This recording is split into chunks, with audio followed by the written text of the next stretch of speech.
What is up, RotoGrinders? Welcome to the People's Show. Myself, Bobby Gomes, Tasteful Tides, Tim Buell. The next hour and 20 minutes, you got us talking MLB DFS nonstop until we bleed into the Crunch Time show. Of course, you got Chief Meteorologist Kevin Roth. We have Will Priester, the Chief, and Dave Potts. Dave Potts, Cheese is Good. He of the $1 Million Musings. We are a minute late because myself and Tim, we have a disagreement. I won't say which side is which, but maybe we can set up a poll in chat. I think it's just an absurd question. Somebody we're talking about in the chat. Hello, chat. Hit that like button. Do you subscribe? Do you turn on those notifications? Do all those things. Help us keep the proverbial lights on. We were talking baked potatoes and then baked potato toppings. Is butter a topping for baked potato? Is butter a topping for baked potato? If we can get producer Steve to fire off a poll. Is butter a topping for a baked potato? Like when you get a loaded baked potato, I don't want to lead the witness. I want the people to just answer. Tim, look, people are going to answer what they're going to answer. That's that. But I cannot believe that this is a question. This is where we're at. We're in month 6, 2 weeks left in the Major League Baseball season. Less than 2 weeks, actually. Talked about it the other day. So little left to as far as suspense-wise, outside of is Ohtani going to get 50-50? All the awards are basically done. Most of the playoff spots, I guess the shuffling around of who gets the buys and things like that. But, yeah, not a lot of suspense left. Detroit and KC are playing a meaningful baseball game, meaningful for Detroit more so than KC. They're fighting for their baseball lives. I think they're 23-10 in their last 33, give or take. Detroit's got like I said, they got a puncher's chance to make the playoffs. They can sweep the series against Kansas City. Tim, do you want to state your case for the poll? The poll is live. Welcome to Tuesday. Yeah, I mean, it's overwhelming so far that, yes, it is a topping. But, I mean, it's more of a staple in my eyes. It's not really a topping. Like, you assume that you can it's either already buttered at the restaurant or you're going to get butter on at your table. So it's like, it's not really a topping. It's a staple. You order a loaded baked potato. What comes on it? Yeah, I mean, it's on it, but I mean, it's also on just a standard baked potato. I mean, I would if you're a waiter, you would ask, sour cream butter. Maybe you got to pay a little bit more for bacon or something like that. Bobby, welcome to the show. Bobby, do you have a thought on this? I don't know if you chimed in. You're probably just listening to the two of us. I actually ate a plain baked potato that was left over from the other night, like last night before bed. But Tim says they come automatically. They come with butter. I was starving, just took it out of the fridge and just chomped it down. I mean, you must be. Maybe you're on like a real health kick, Bobby. No, I'm a big plain baked potato guy, and then just salt and butter. Do you throw in some Zin afterwards to really give it a kick? Yeah, I'll throw in a Zin or two afterwards for sure. Yeah, I got you. But Tim, he's really debunking your theory because your theory was that the butter is implied. So that's what I actually agree. I think I actually agree with Tim. To be honest. Well, wait. Okay, I'll remember this when we're doing stacks. I don't really know I don't really have a take, but yep. I just disagree. I had a roommate. Excuse me. I had a roommate of mine in college who, 2-3 times a week would. The routine was he would come home, after a night of partying, and put a baked potato in the microwave, and every single time, 9 times out of 10, he would pass out before the potato was ready. So 3 days a week, he'd wake up to a baked potato just sitting in the microwave, and that's the image that popped in my head. But my college roommate used to microwave hamburger and eat it. What? Yep. What? Yep. Did they not have a Forminator or something like that? Was it because there was only so much room? That seems terrible. I think From it's just because raw, not like it was cooked and we're heating it back up. Not reheating it, throw in raw into the microwave and eat it. Oof. Yeah. That's all right. I don't get that, but that's can anybody top that in chat? Pretty weird. Give me your weird food story in chat. I don't know, Bobby, if you can one up that one, but that's I'm still getting crushed in the poll. I don't know why. I don't know if this is weird, but I like your take is terrible. What do you like, raw Bobby? macaroni. I like raw macaroni. What, like biting into it hard, or like you're saying cooking it with no, and Like putting no eating like cheese on it, like eating it, like chomping on it. like out of the box? Yeah. You said you don't know if that's weird. That is definitely Yeah. that is definitely weird. That how many? What's a proper serving for that? And is it like thin spaghetti? Is it like rigatoni? Like Is it spaghetti, a certain big thin spaghetti, any kind. That is okay. I think you win. I don't know if anybody Jack can beat that. Who's your saying banners? I don't think it's that great. I don't think it's that like outlandish. Just saying. Well, would you have like a box, like a started box? Because usually, I think when people make spaghetti, they just make the box, right? And that's that. Like, do you open one up for that purpose? I will open one up for that purpose. Yes, I will. If it's there. Okay. That is interesting. Tim, can you top that or no? No, I definitely can't. Do you think that you've never done it? You never ate? Oh, I've done it. I've done You've it. done it for sure, Yeah. Tim. Yeah. You Yeah. worked in a I restaurant. don't think I have made a habit of it though, but I have done it. I don't think I've done it in probably 25 years. Yeah.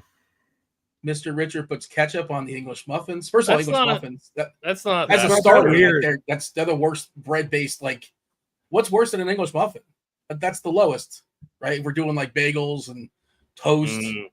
English muffin's the worst, right? Biscuits. Yeah. I'm not a big English muffin guy. I guess Steve doesn't like my take. I'm getting the boo in my ear. But tell me what's worse than an English muffin, please. Bread based, in the same world. But all right, we're firing off some weird food takes. We have a really, really straightforward slate tonight. Really straightforward. 10 gamer. Another game in course. It didn't work last night. It doesn't mean it's not going to work tonight. One team has a team total above 6. That is Arizona. Two teams with a team total above 5. Of course, that's Arizona and their opponent, Colorado. There's also a lot of good pitching out there. By the way, Neil Cruz still not in that Pittsburgh lineup. Just a heads up there. Michael's telling me to stay in my lane. Tell me what's worse than an English muffin instead of saying, tell me stay in my lane. Biscuits and croissants are worse than English muffins.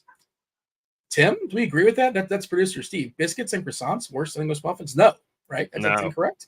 I don't agree with that at all. Incorrect. I have to agree Bobby? with Dean on that one, which really makes me sad. What was it? What's worse than an English muffin? And they're saying I biscuits hate and English croissants. muffins. I hate English muffins. Thank you. We just became best friends. There, we could just stop right there. And you heard is saying bagels by far the worst. That's a bad take. Also. It's a bad take. They might be number one, actually, if we're going to really dig into it. But, okay. Yeah, a 10 gamer. Michael's telling me my lane is boy bands, which is pretty funny. I mean, it's not. That's funny.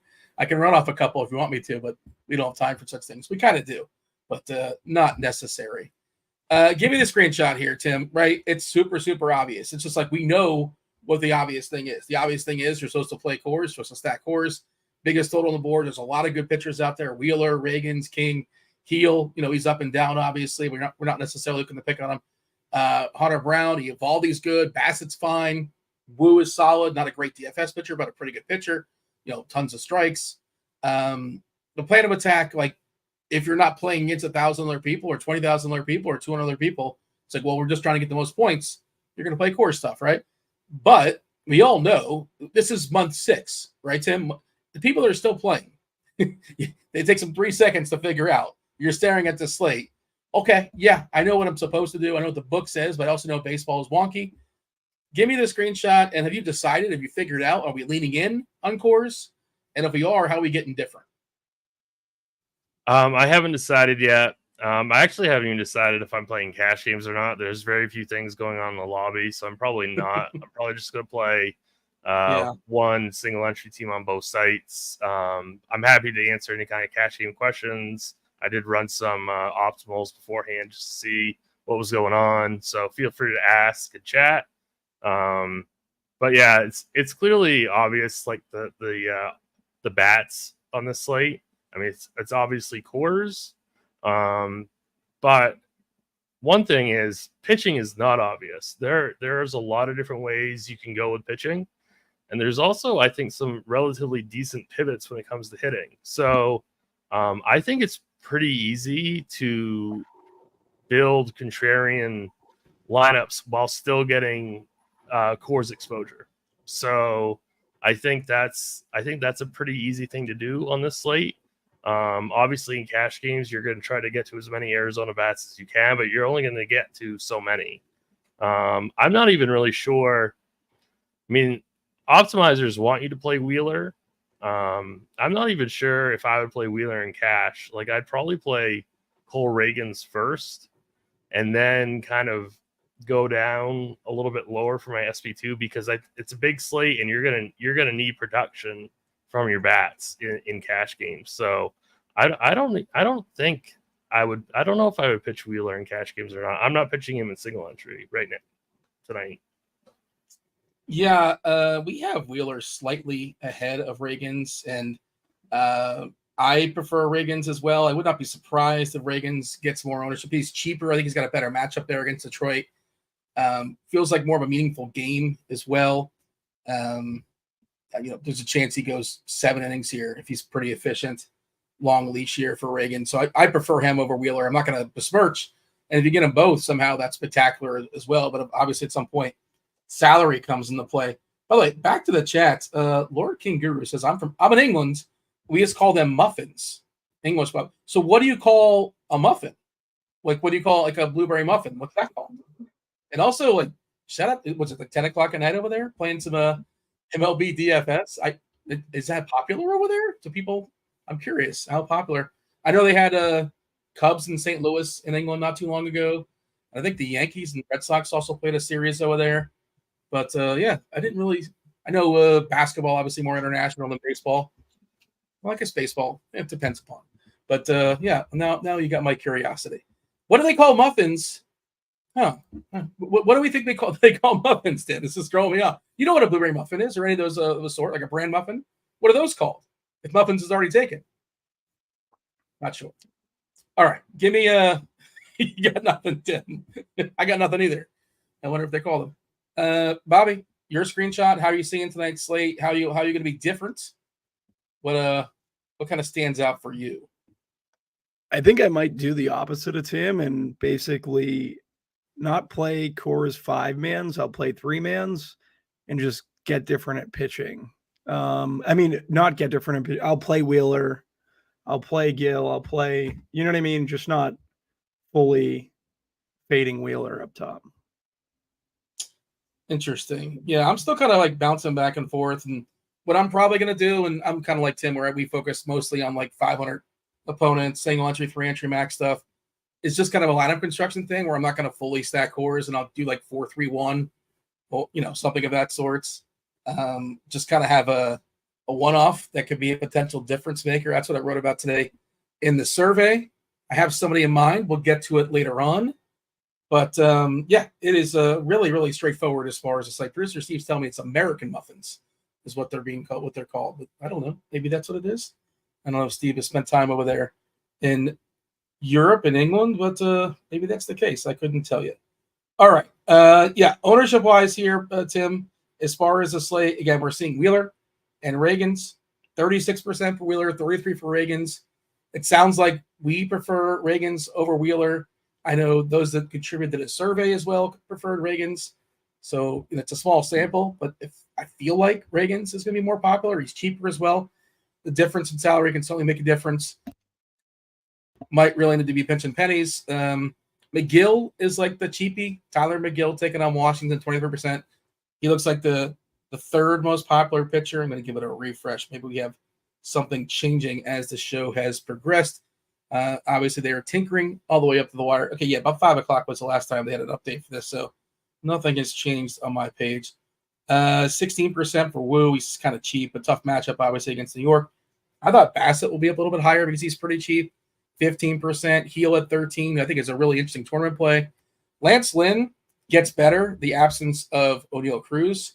Just how many lefties is he facing? Not a ton there, I don't think, for Pittsburgh. I do want to count him up and how imposing on those lefties because he's pretty his splits are pretty relevant, pretty dramatic But yeah, Tim, beyond the top couple as far as pitchers, if we have to save some salary, where are we going? Who's your favorite cheapie on the board? Tyler McGill is definitely my favorite cheapie, but I do want to touch on Luis Heel really quickly.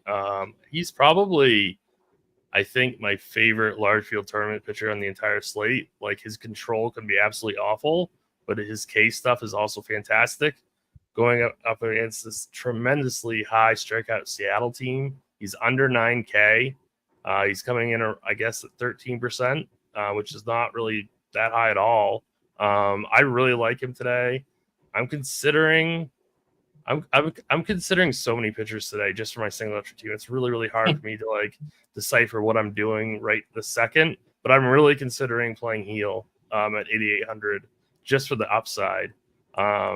But the thing is, I don't really want to go Heel and Reagans. I don't want to spend that much on pitching. So if I go Heel, I'm probably gonna have to go Heel McGill or Heel Lynn or even Heel Canning. But I mean, that seems a little bit terrifying also. So I'm not 100% sure what I'm going to do. But if I was making like 20 teams or 150 teams, I would definitely be getting over 15% Heel on the slate. Like, not even close. I might double that. So single entry, 3-entry max stuff, Tim. We're showing ownership for Heel at 13%. I think it's going to be like 10% or maybe even lower in single entry. And that's who I wrote as my tournament player today. My tournament pitcher today. Nice. Okay. Yeah. So I don't know if you feel better or feel worse, but no. The deal is he's got the most fly balls on this slate. Nobody has a bigger fly ball rate. He's got the most walks on this slate. But and then that's the bad. Let's get the bad out of the way. Let's put that in the small print. Of course, we all know that. But we're shooting for first, right? Ricky Bobby style. That we're trying to take down first. But he's got a really strong K rate, not the biggest K rate in the slate, but he's got the best K rate opponent in Seattle. No lineup just yet for Seattle. At least I don't think so because it's a West Coast game. But no team strikes out more versus righties collectively as far as the active roster than the Mariners. They do walk, though, which is a little bit concerning. Yeah, they're willing to take a walk. So I kind of like both sides of that, right? You're going to hear later on one of my favorite hitters on the slate does play for the Mariners. Heel at 27.5% as far as the Ks. Again, 12.3% walks. Interesting, if you look at the slate as a whole, he's got the biggest walk rate and the lowest walk rate other side of that game as far as the slate is by far, just does not walk basically anybody, is Brian Wu at 2.5%. But for tournaments, I'm willing to take my chances. It certainly could implode. He can walk 6 dudes in the first 3 innings and egg on your face. But I really think his number is going to be pumped down. I was saying he's going to make a third of the ownership of Wheeler or Reagans in big field.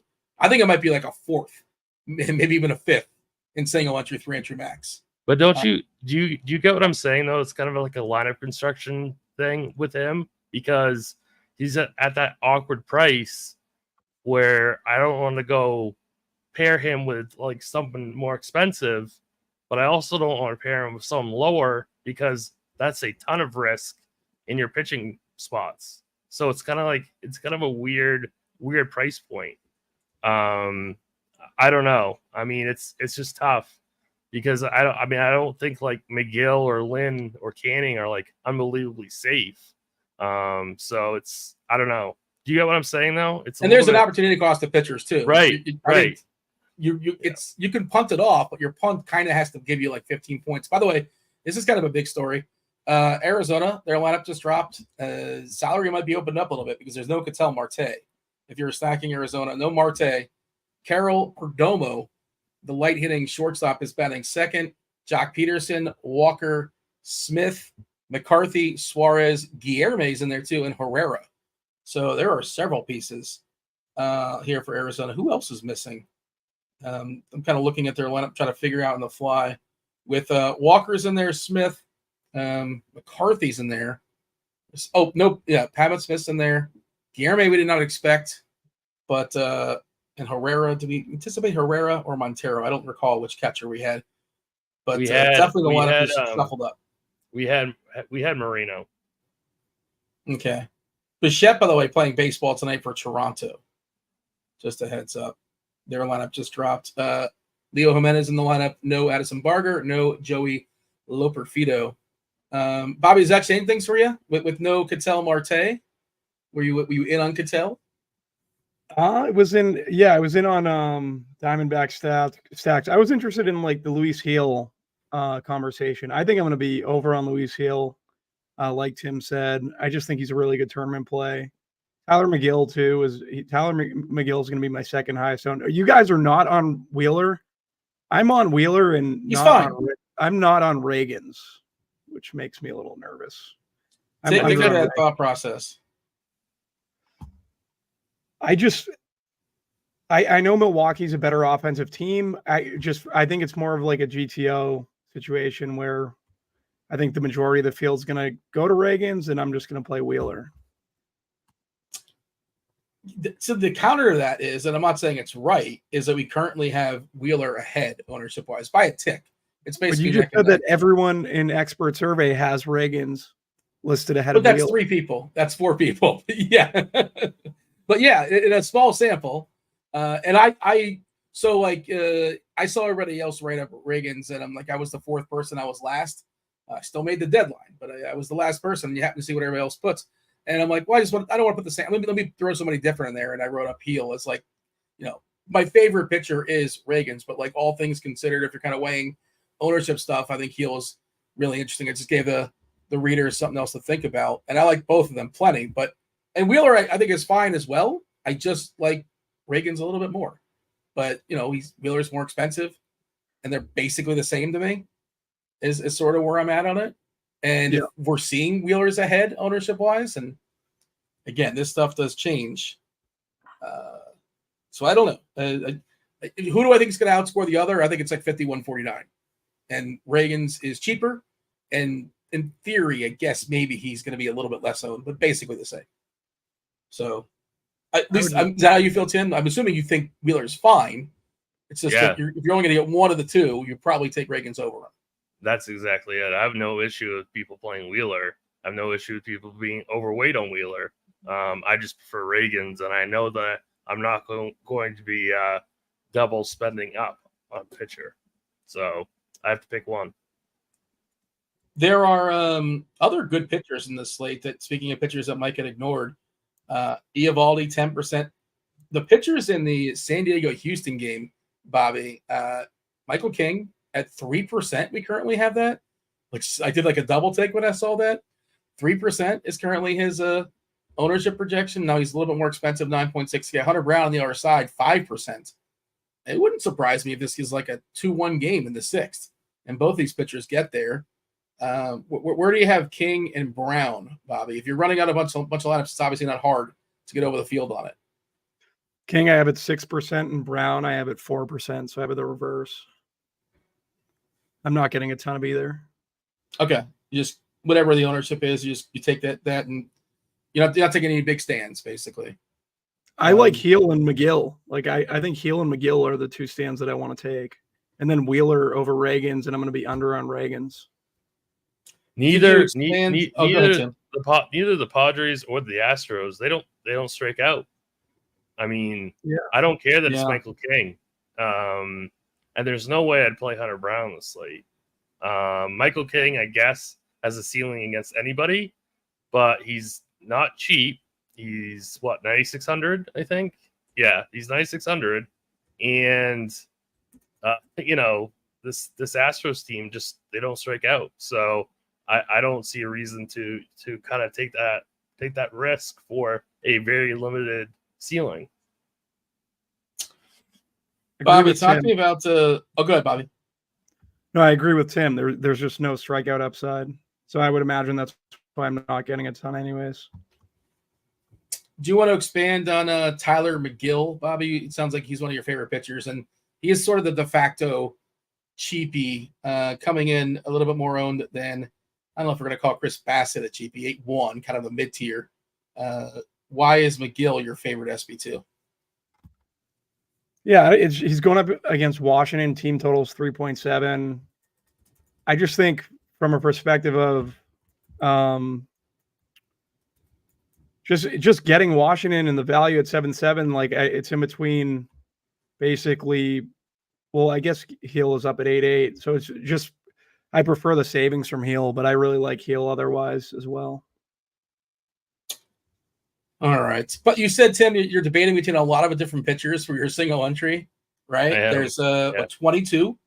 There's 22. So how many are like at least on the fringe of the pool? Wheeler on the fringe? On the fringe of the pool? No, I've already decided. No? I've already decided I'm not going to roster him. You can retract it. We don't hold you to it. I'm not going to be rostering Wheeler. It's Reagans, McGill, Heel, Lynn, Canning. That's probably it. So those five. Take me through Canning. It's just purely a 6K play against the White Sox. I mean that's really all it is. He definitely can have do really, really well in this matchup. He put up 26 against the Dodgers. He put up 24 against the Blue Jays. He put 25 up against the Mets. Are you reading Reed Detmer's stats or you're reading Canning? No, it sounds all too familiar. No, I'm reading Canning's. And so it's like if he's really going to be 5% owned at 6K, I don't hate it. Yeah, like am I taking a huge risk? Sure. Yeah, I am. But if I want to get to more Arizona, Colorado, then I gotta save it SP2. Is that Canning's one my extra third highest pitcher, Tim? He's your third highest owned pitcher? Yep. Yeah, I really don't hate that at all. What about Wicks, Jordan Wicks? I'm a little bit. I guess I'm a little conflicted about Wicks. Like I'm not really sure what to do with that because I kind of like Oakland's bats. I completely understand if people want to play Wicks. I don't hate it, but I'm kind of looking to like pair Arizona with Oakland. So I'm personally out on Wicks, but I don't hate it if you're building out a portfolio of teams. I don't mind it. What about Basset, Bobby? I'm surprised at Bassett's ownership. I'm just surprised he's that high. Bassett was like my fifth highest. Yeah. I just reset everything and he's kind of dropped down. Versus Texas. It's not a bad spot. He's just so inconsistent, and I just don't see like a tournament-winning score from him. I know that they don't have Seager anymore, but still, it just seems. I don't know. I don't love it.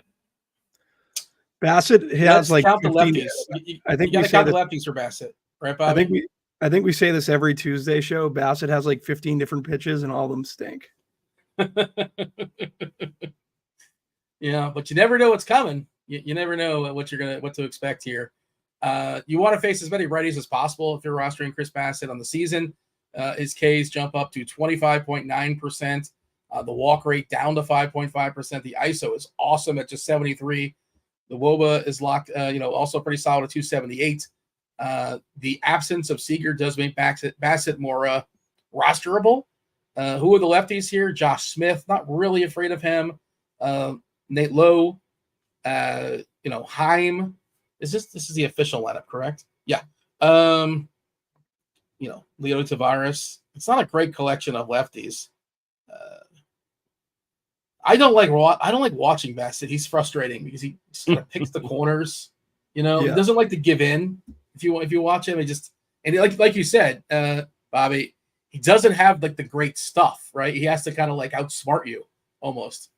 He thinks he has great stuff. I think he thinks he has great stuff. Well, every pitcher, right? You have to think every pitcher thinks they have great stuff. Otherwise, don't they have to have that sort of cockiness or arrogance? I imagine so. They have to trust their stuff. I just hate going into plate IQ and seeing the 20 different pitches and being like, okay, what's he going to do with this pitch mix? Again, what is his ceiling, right? Is he going to, what's the chances like you needed Chris Bassett tonight? He should be fine. I think he'll be fine, but probably not somebody you need. But how about the idea, Tim, of like you're talking about? You have like 7 or 8 different guys. Just make your hitters and which 2 pitchers work for you. And ownership wise, if you're doing a mini for Oakland as like your main lineup, I don't really think you need to worry about ownership of pitchers or even the other 5 hitters, right? Or am I wrong to say that? No, I think different enough. I think you're right to say that. So yeah, I mean, I don't know. It's tough, but seeing a lot of White Sox are on a roll. They've won 3 in a row. Is that their biggest winning streak of the year? That might be the biggest winning streak of the season. It could certainly be. Right. I haven't noticed, to be honest. Good for them. Still playing out the string. I really thought that they were going to lose or not win 40, which they still might not do, which is like amazing. So yeah. I mean, I really only have wins. Yeah. I only have 5 guys that I'm really considering pitching. So, I saw a Bailey Falter question. I really don't like that. I really don't like that very much. I'd rather go up to like Lynn or Montas or go up to or go down to Canning. Maybe I would consider Davis Martin. Maybe just because he's facing like a AAA lineup. Mm-hmm. We have seen him have some pretty solid games, so I think I would have Davis Martin in my player pool in like a 20 max. He's only projected for 4% ownership, so I guess I don't mind Davis Martin. I'd rather take a flyer on Davis. I'd rather take a flyer on Davis Martin than play Chris Bassett. That's a bold proclamation, just to get you an extra bat or two, basically. Right. I'm not saying straight up raw points, but just the amount of salary it saves. I'd rather play these cheap like Canning or Martin over Brian Wu. Also. Yeah. I mean, I don't know if I'm going to mess with any of those, but that's fair. None of them really seem necessary for me. Are these guys in your pool, Bobby? Is Davis somebody that you're considering? He's down there, but I'm not going to end up playing him. I'm going to end up trimming it. I'm only going to get Wheeler, McGill, Wicks, Canning, Bassett, Heel, and Reagans. Maybe throw Montas in there. How did Wicks make it? Just because he's cheap, essentially, is basically good enough for you. Good ballpark for weather today, by the way. I guess I should mention that as well for Weather Edge. I'll let you answer in a second, but since I have that pulled up, at least earlier today, so 176 previous games in Chicago, similar weather. 73 is the temp, 54 is the dew, 6 miles per hour as far as the wind coming in essentially from dead center. In 176 previous games, homers have taken a hit at a 24% clip, 7.7% decrease in runs as well. So, and Oakland's they have some power, obviously, but that lineup falls up pretty quickly, and they'll also strike out. So go ahead. Feel free to give your thoughts there, Bobby. Didn't mean to cut you off, but just figured I'd knock it out weather-wise. There's really nothing else lurking as far as the weather. But your thoughts on Wicks? Yeah, I think I've cut you off enough on the show already. You can cut me off once. Basically, Wicks just the price at 6.3, and like you said, Weather Edge is favorable. Pitching-wise. And he's just hitting my stuff. Like I'm using the bat. He's just hitting my stuff. So I think I'm just going to roll Wicks. Currently my 3rd highest owned pitcher. They're talking about the weather. Derek saying high 80s in Kansas City and St. Louis. Yeah, but Weather Edge doesn't really love it for what it's worth. KC, 188 games. 84 is the temp. It's a crosswind. Homers have taken a hit at 5%. Now there was an increase in runs at 3%. Pretty big sample. And St. Louis, where are we at as far as the Lou? Where's St. Louis? Pretty neutral, actually somewhat negative. 82 degrees, another crosswind, slight crosswind. 3% hit as far as runs. 3% hit as far as homers. Weather's just not been interesting as far as rain, precipitation, as far as heat. I feel like we haven't had a game where Weather Edge just loves anything. Nothing really in the high 90s these days, seems like. But there you go. There's your weather report. Anything as far as precipitation? I'll check Ross weather real quick too. He has green in Colorado, yellow-green in Cincinnati. That's a different slate. And green-yellow in Baltimore. I'll go ahead and drop this in chat if you guys want to read this, but pretty uneventful as far as what I'm seeing. Tim, anything else as far as pitchers? I see they're asking you in chat about Spence, and I think that's kind of that is our cue where I think we're done. as far as pitchers? Yeah, I mean, Eric wanted to know about Wu. I just don't see them pushing him in this matchup. So I don't think he has much of a ceiling either. So I'm out on Wu. Bobby, you getting into any Wu?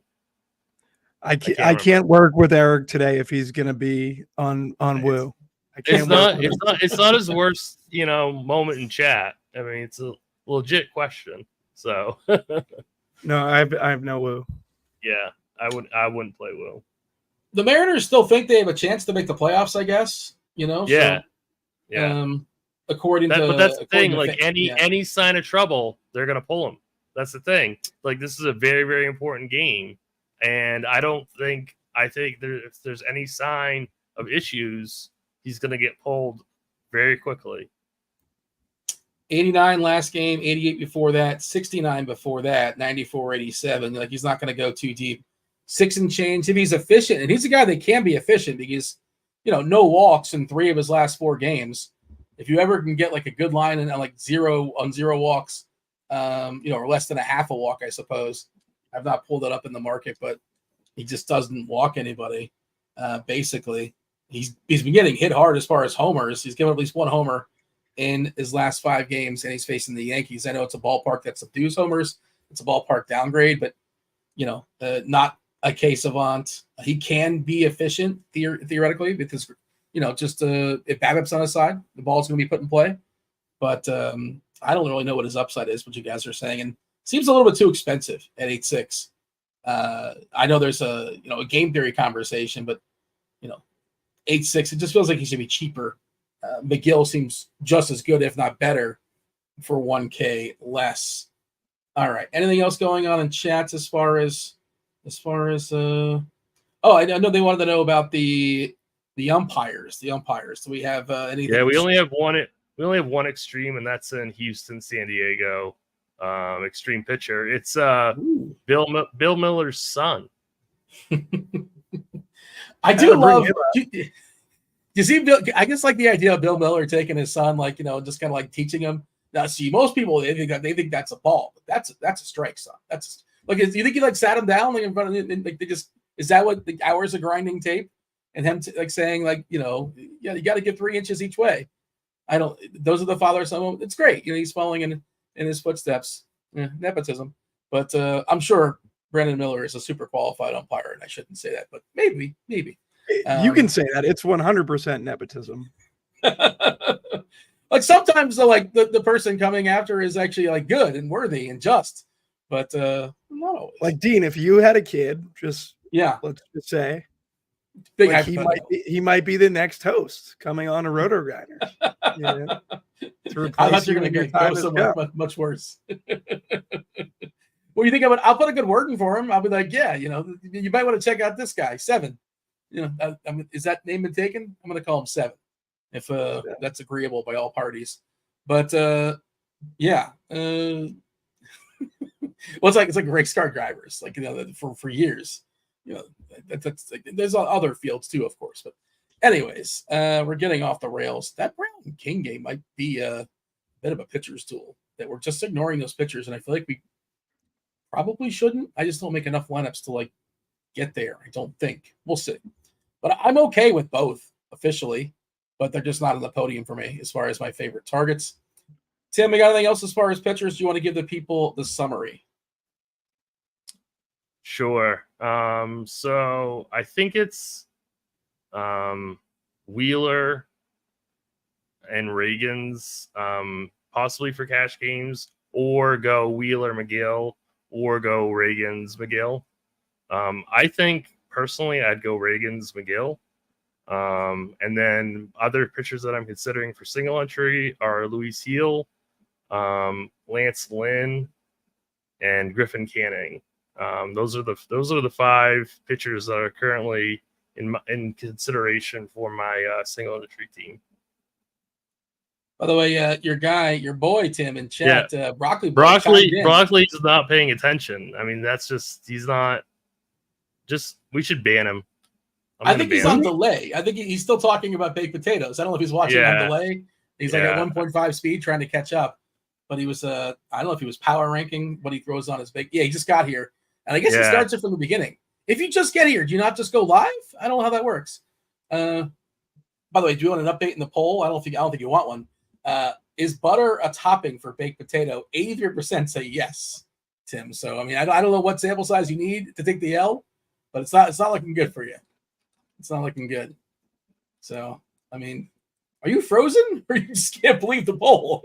Or you weren't moving there for a second? I'm typing in chat, Dean. I'm working here. Okay, I'm answering baseball questions. Well, why don't you prioritize me first? I mean, look, I'm a man of the people, but like, you know, if either A, respond to the person in chat, or B, respond to me who's asking you a question. I mean, come on, Tim. I don't take priority here. I mean, you know, again, not besmirching the chat. Love the chat. You in fact do not get priority, Dean.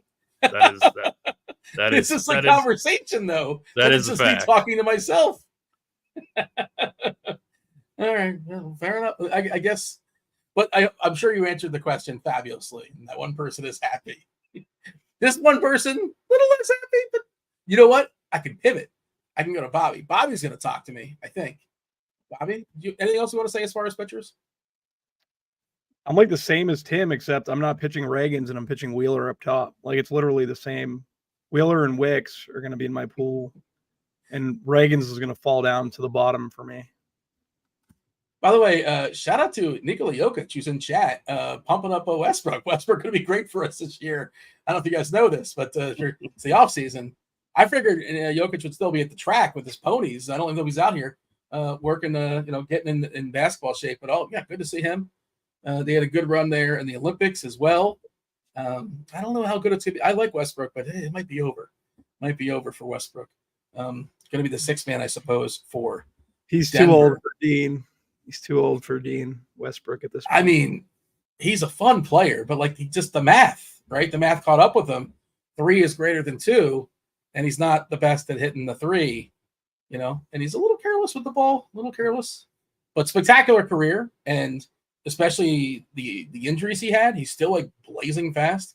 And when he was, even post injuries, when he was in his prime, fun player. But, I wish Nikola Jokic the best of luck and his horses as well. But, okay, let's go ahead and talk about hitters. Let's talk about stacks. Going to do that in just a second. We do want to mention, you know what? As I'll let the chat chime in and give their thoughts as far as the today's stack question. Myself and Tim, we're kind of bantering back and forth on this. We were doing before we do the reveal. Let's let the chat participate. So I think there are 9 teams that are 0-9 this season, 0-2 so far this season in the NFL. They're off to a rough start, and we were power ranking which teams should be panicking the most, like the most panicked team to the least panicked team. I don't know, Bobby, if you have to see our conversation on this. Feel free to give your thoughts in a second. Your Patriots didn't qualify because they accidentally won a game. They won week 1. They almost won week 2 as well. You guys were very, very close. You were rooting for the Patriots? It was part of the parlay. It's part of the people's parlay. Oh, that's right. The people's parlay. We actually had a chance at, by the way. I won my side. Where were you guys? We're going to point fingers now? Is that what we're doing? Hey, we got one better than week 1. Okay. So it's all or nothing. It's Ricky Bobby when it comes to parlays. We finished. You want to be 0 for 3 or 3-0, because if you're 0 for 3, the people that don't want to tail your picks, if they go the reverse, they win. If you go 3-0, you're obviously good. If people are tailing your picks, you don't want to be 1 for 2. That's a good point. Bobby making the rare good point. All right. So we were talking about, I guess it's Baltimore, Cincinnati, Jacksonville, the Rams, Indy, the Giants, the Panthers, Denver, and Tennessee. Dallas is not 0-2. Eric's asking about. No, they're not 0-2. It feels like they're 0-2 after watching what they did against New Orleans, but I believe they won week 1. Tell us the teams of each panicking the most, panicking the least. Before we do that, just want to mention RG Premium. Never a better time to get yourself RG Premium. $100 off their NFL Premium subscription. Just go ahead and click through the banner on RotoGrinders. You see the banner somewhere at RotoGrinders.com. It's popping up and scrolling on through. 6 months. You want to quit the 6 months. This is with a combo premium sub. Gets you football, baseball, basketball, hockey, all the sports, everything with the exception of NASCAR. NASCAR is a la carte, but if you commit to 6 months, you get yourself $250 off the top as opposed to going month by month by month. 1 month, you get it for $120. That's $40 off. Again, if you don't want to commit even less commitment than that, get yourself 3 days, 3-day pass. Get that, time it right. Make sure you time it right because 3 days, maybe Tuesday, Wednesday, Thursday, not the best time to get it, depending on what you want to use it for. But time that just right. That's $19 and change. Links are in the description. Also, it is Tournament Tuesday. Tournament Tuesday, which means you guys can get yourself a free week of RG Premium just by entering our free tournament. Free tournament in the Discord, RotoGrinders.com/Discord. In the live stream chat that's been scrolling on the show the entire time on the bottom of the screen. Get in the Discord channel. Spots are limited. Take that contest down. You get a week free of RG Premium. Get second. Finish second in that tournament. No, not second. Second, you get nothing. You get the home version. Steak knives. Hypothetical steak knives. You finish first, though, and you're wearing the RG avatar, you get 2 weeks free. 2 weeks free of RG Premium. Okay. Tim, we kind of went back and forth. I think we went with your board, though. So you have control of the board. Tell the people why we put the teams where we put the teams. Yeah, so I just think the Rams are the obvious choice because they're so injury beaten up with Cup and Puka out. Big time trouble. Line issues. Line issues, big time trouble for that team. So Rams, I think, are the clear number one panic, in my opinion. I think it's a pretty easy one. Bengals, as Dean has said to me many times, he does not like the vibe there, and I completely agree. Now that I've seen it, that vibe there is really, really bad. They are talented. I thought Jamar was going to show up a little bit more fired up in week 2. He did not. That team looked really, really bad despite almost winning. But I think that team is in a lot of trouble. Colts are kind of like right in the middle. I mean, I think they have some talent. They obviously have an amazing quarterback, amazing running back. But can Anthony Richardson throw the ball? I'm not so sure. You know what I mean? So he can throw it. Just right. I don't know if he knows where it's going all the time. Right, exactly. He definitely can throw it. Right. But I mean, if he can't figure out how to like throw the ball, this team's in a lot of trouble. Jags, I think that they've been competitive. I think that they have a chance to really turn things around. I think they have a lot of talent on that team on both sides of the ball. Same goes for the Ravens. I don't think they should be panicking, especially in the division that they're in. I'm not really scared of the Steelers being undefeated. So I think the Ravens can really pick things up. I know that was a bad loss against the Raiders, but I think they turned things around very, very quickly. So I don't think they should be panicked much at all. I don't know what sort of season-long league Nikola Jokic is in chat, but he's saying people are dropping DJ Moore. Like, what? Is that happening in your league? I'm in some season-long leagues, and that's not happening in my league. But if that were the case, I would definitely pick him up for sure. Bobby, any thoughts here before we go ahead and throw these teams in the appropriate category? For me, it's a pretty good list, and obviously Tim made it. That's why I agree with the majority of it. The Rams up top make a lot of sense.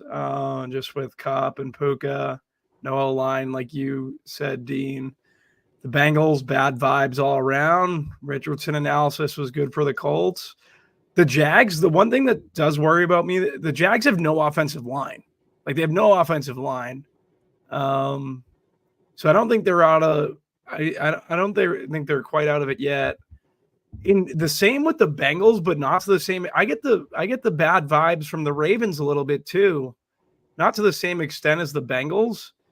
It just seems like Lamar, just stuff that he's been saying on social media. He has all these expectations, and it just doesn't seem like the team's really through the first 2 games, starting off 0-2. They're not really going towards what his expectations quite are. So yeah, I don't know. I think this is a very good list. But are we sure Trevor Lawrence is good? No, that's what I'm saying. Like, is Lawrence good? 3 years ago? I don't know if he's good. He's not progressing. But I don't know if it's the O-line was really bad the other day. I'm just not sure. I don't think he's great, to be honest. I'm not sure. He's a week-to-week guy. Your opinion can definitely change quickly on him, it seems. He has high variance games, I suppose. Somebody was asking why the Giants are on the board. Like, they kind of didn't have any expectations. You know, maybe we'll see Drew Lock in a couple of weeks. That wouldn't be shocking. Carolina, I thought we could put really low, but like they are panicking, I guess. Like their franchise quarterback, they're benching for Andy Dalton. And like, let's say Carolina gets a couple extra wins. Let's say that, and they're like 5-12 as opposed to like, 3-14. What's the point? Just like, I don't understand why you would play like a 38-year-old Andy Dalton or however old he is over your first round pick of 2 years ago. Like, it doesn't make any sense. You're just going to have him sit there and watch. Are you starting over with him, or is this pretty much it? Are you cutting the cord? It sends a lot of mixed messages, I guess, to Bryce Young. Yeah, I mean, maybe they move him. I've heard rumors of that, but like I think he could be had pretty cheaply. But that's a different conversation. But I just don't. There's not a lot of foresight to it. It's just really, I think it's panic basically. But like you weren't supposed to go anywhere anyway. I know they spent a bunch of money in their own line. But what about Miami? No Miami. Well, they're not 0-2. They're not 0-2, but certainly they're panicked. I can confirm. I actually think Howard Huntley might be better than Tua. Whoa, he was pretty fun in Baltimore. I enjoy. He's a fun quarter. I don't know if he's gonna be the guy. I think right out the gate it's probably gonna be Skylar Thompson. And then I played him in a live final. Say it again. I played him in a live final. I'll never forget it. Huntley or Thompson? Probably Huntley. Huntley. Yeah. He's got legs. Highest scoring QB on the slate that day. Wasn't even supposed to play. Yeah. Did the rest of the lineup hit? No, but if I had played him with Andrews, which just makes so much sense, and I didn't play him with Andrews, I would have done very, very, very well that day. It's a big what if, Well, the positive, maybe you didn't do well enough where you wouldn't have to be here today. Now you got to hang out with me and Tim. Yeah. All right. I'm just pivoting back to baseball.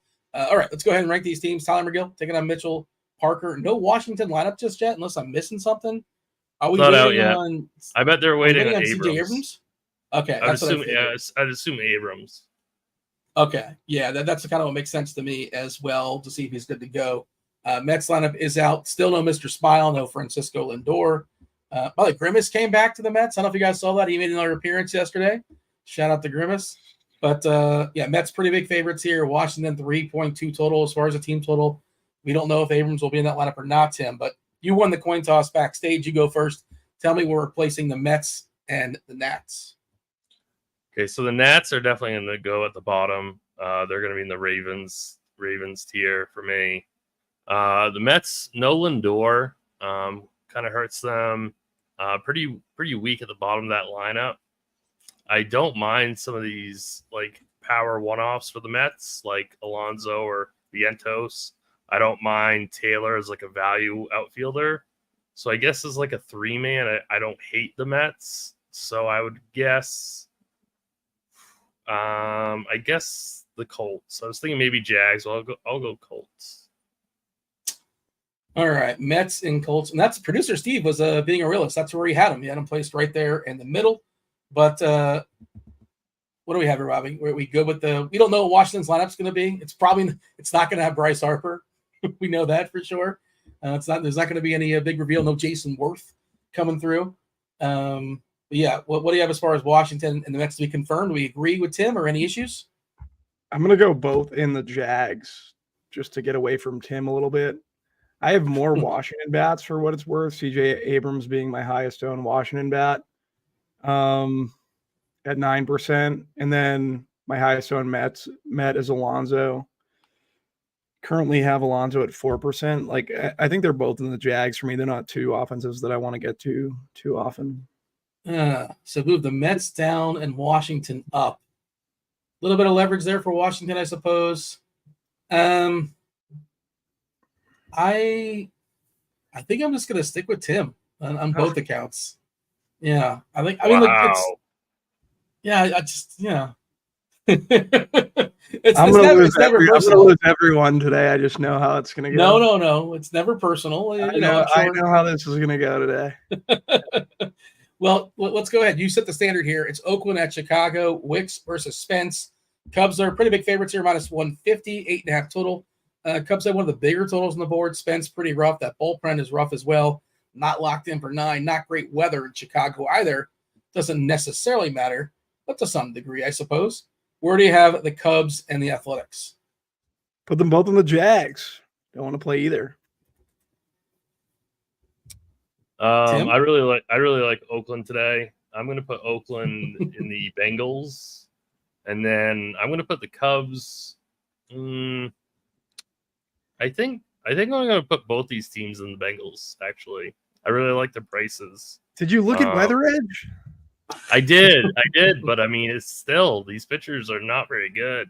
So, I mean, I get what you're saying, Bobby. I'm not disagreeing with you.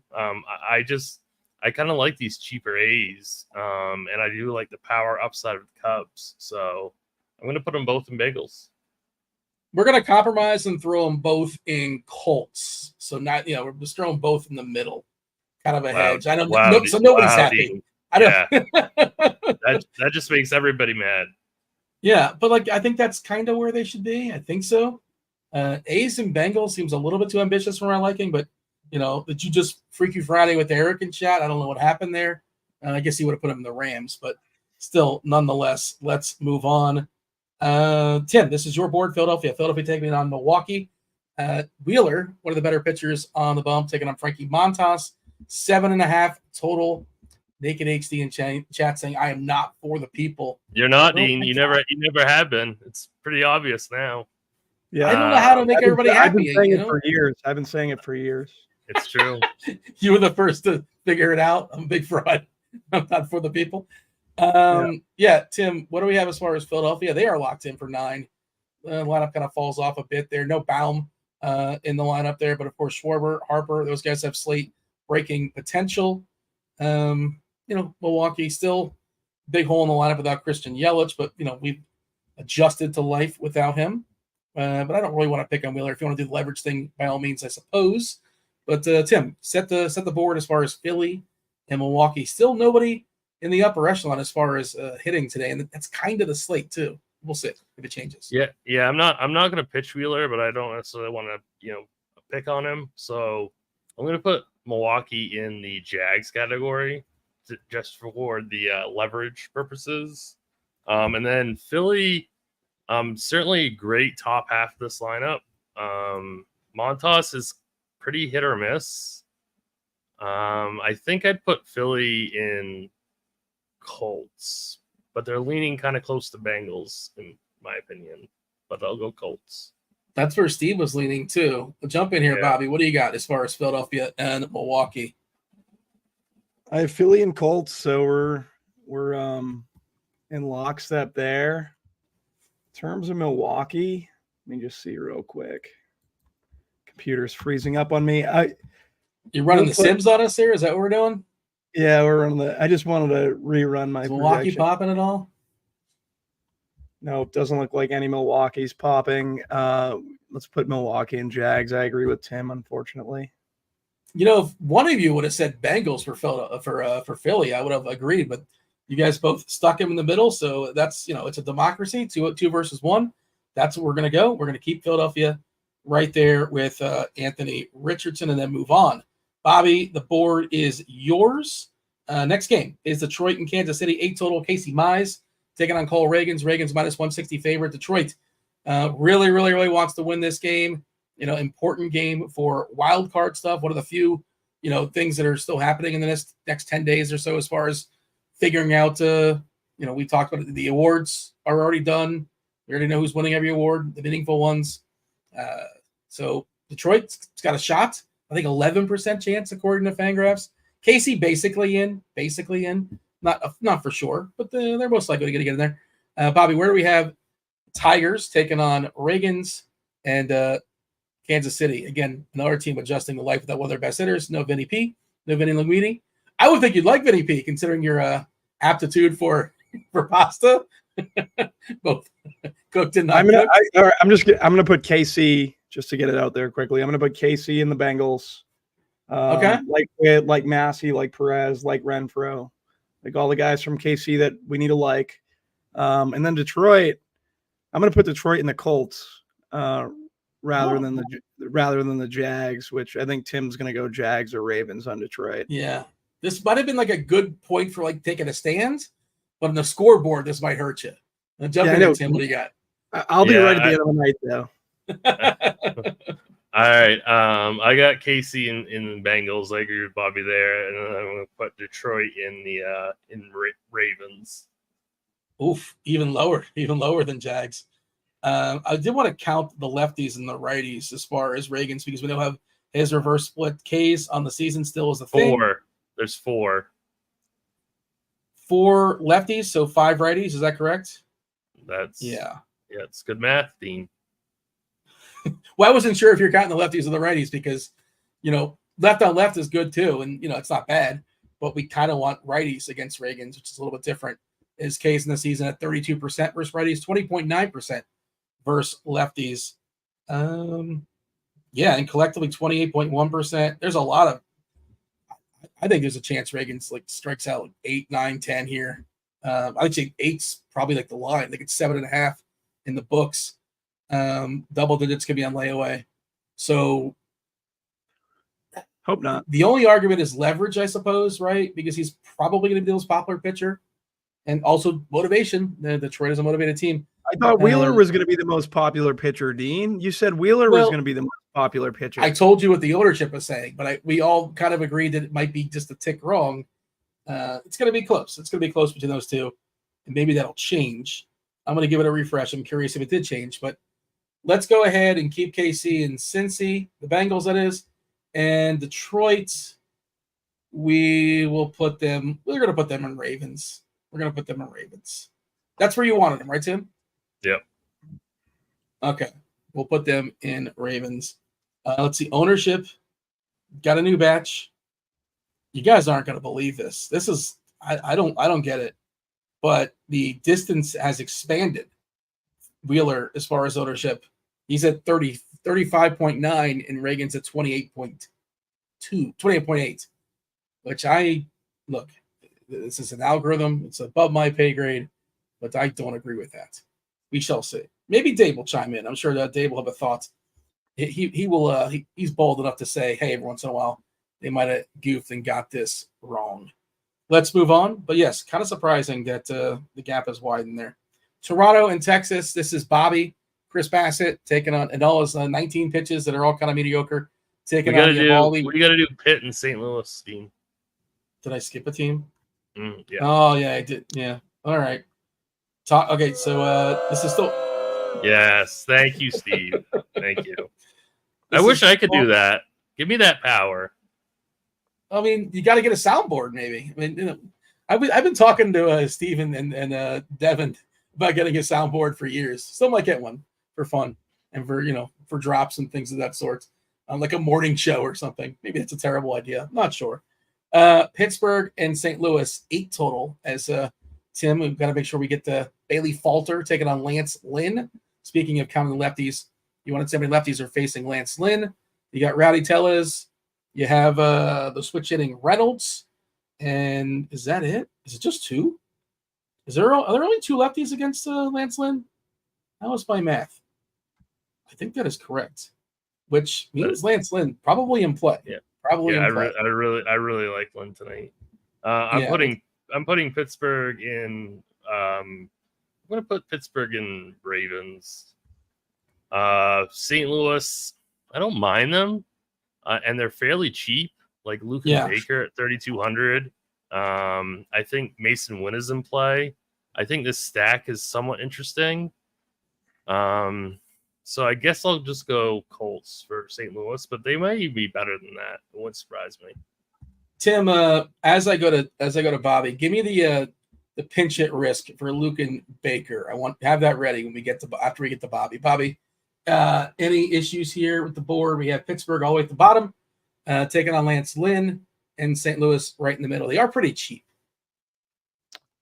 I'm going to bring Pittsburgh up to the let's go to the Colts. We'll go to the Colts with Pittsburgh. Only 2 lefties, kind of scary, but like Brian Reynolds a good bit. McCutchen, who else? Triolo. So Future Hall of Famer. Yep. McCutchen, not Triolo. That was clear. Was clear to me. Yep. That's pretty much it. Bobby, you're not going to like this. You're going to feel like I'm picking on you, but I'm going to keep Pittsburgh down in the bottom. I'm going to keep them down in the bottom. I'm with Tim on this one. Should be with the Sims. Yeah, Sims, 9% pit. Should have put them in the Bengals. I mean, why not? Yeah, I mean, maybe. It's the thing is, it's like it's not fair because I'm coming at it from. I'm not trying to beat 30,000 people. I'm trying to beat 500 or 1,000. You know, it's a completely different game, I think. But sure, in a 30,000 field, maybe Pittsburgh should get a little bit more life. Tim, what do we have as far as Luke and Baker pinch hit risk? It's 42%. Yeah, so that's the concern. A lot of power in the minors, but he was also picking on dudes that are like 10 years younger than him. Kind of a flamed out prospect. But yeah, the power was legit. We finally got the Nationals lineup. Abrams or no Abrams? We got Abrams. Okay, so Bobby doesn't have to shuffle I don't know how to pronounce his name. Chaparro. Okay. Yeah. He's Gallows in there. He's not in it. Yeah. Yepes is in it. DHing, get a cheap Gallo as well. But yeah, Abrams, Wood. All right. Full circle. We still have them at the bottom. Maybe we should have moved them up to the Jags. Would that make you happy, Bobby, if we move the Washington up to the Jags now that we see that they got some power and they have Abrams? Let's go ahead and do that. Update the scoreboard and put Washington in Jacksonville. All right, now we got Toronto and Texas. I apologize. Whose board is this one? I think it's Bobby's, right, Bobby? It's Toronto and Texas. It's Bobby's. It is me. Yep. Yeah, where do you have the Blue Jays and the Rangers? Basset versus Eovaldi. Let me see here. The Blue Jays, I'm going to put them down in the Jags, and the Rangers I'm going to also put in the Jags. Okay, both teams in the Jags. Tim, issues? We good?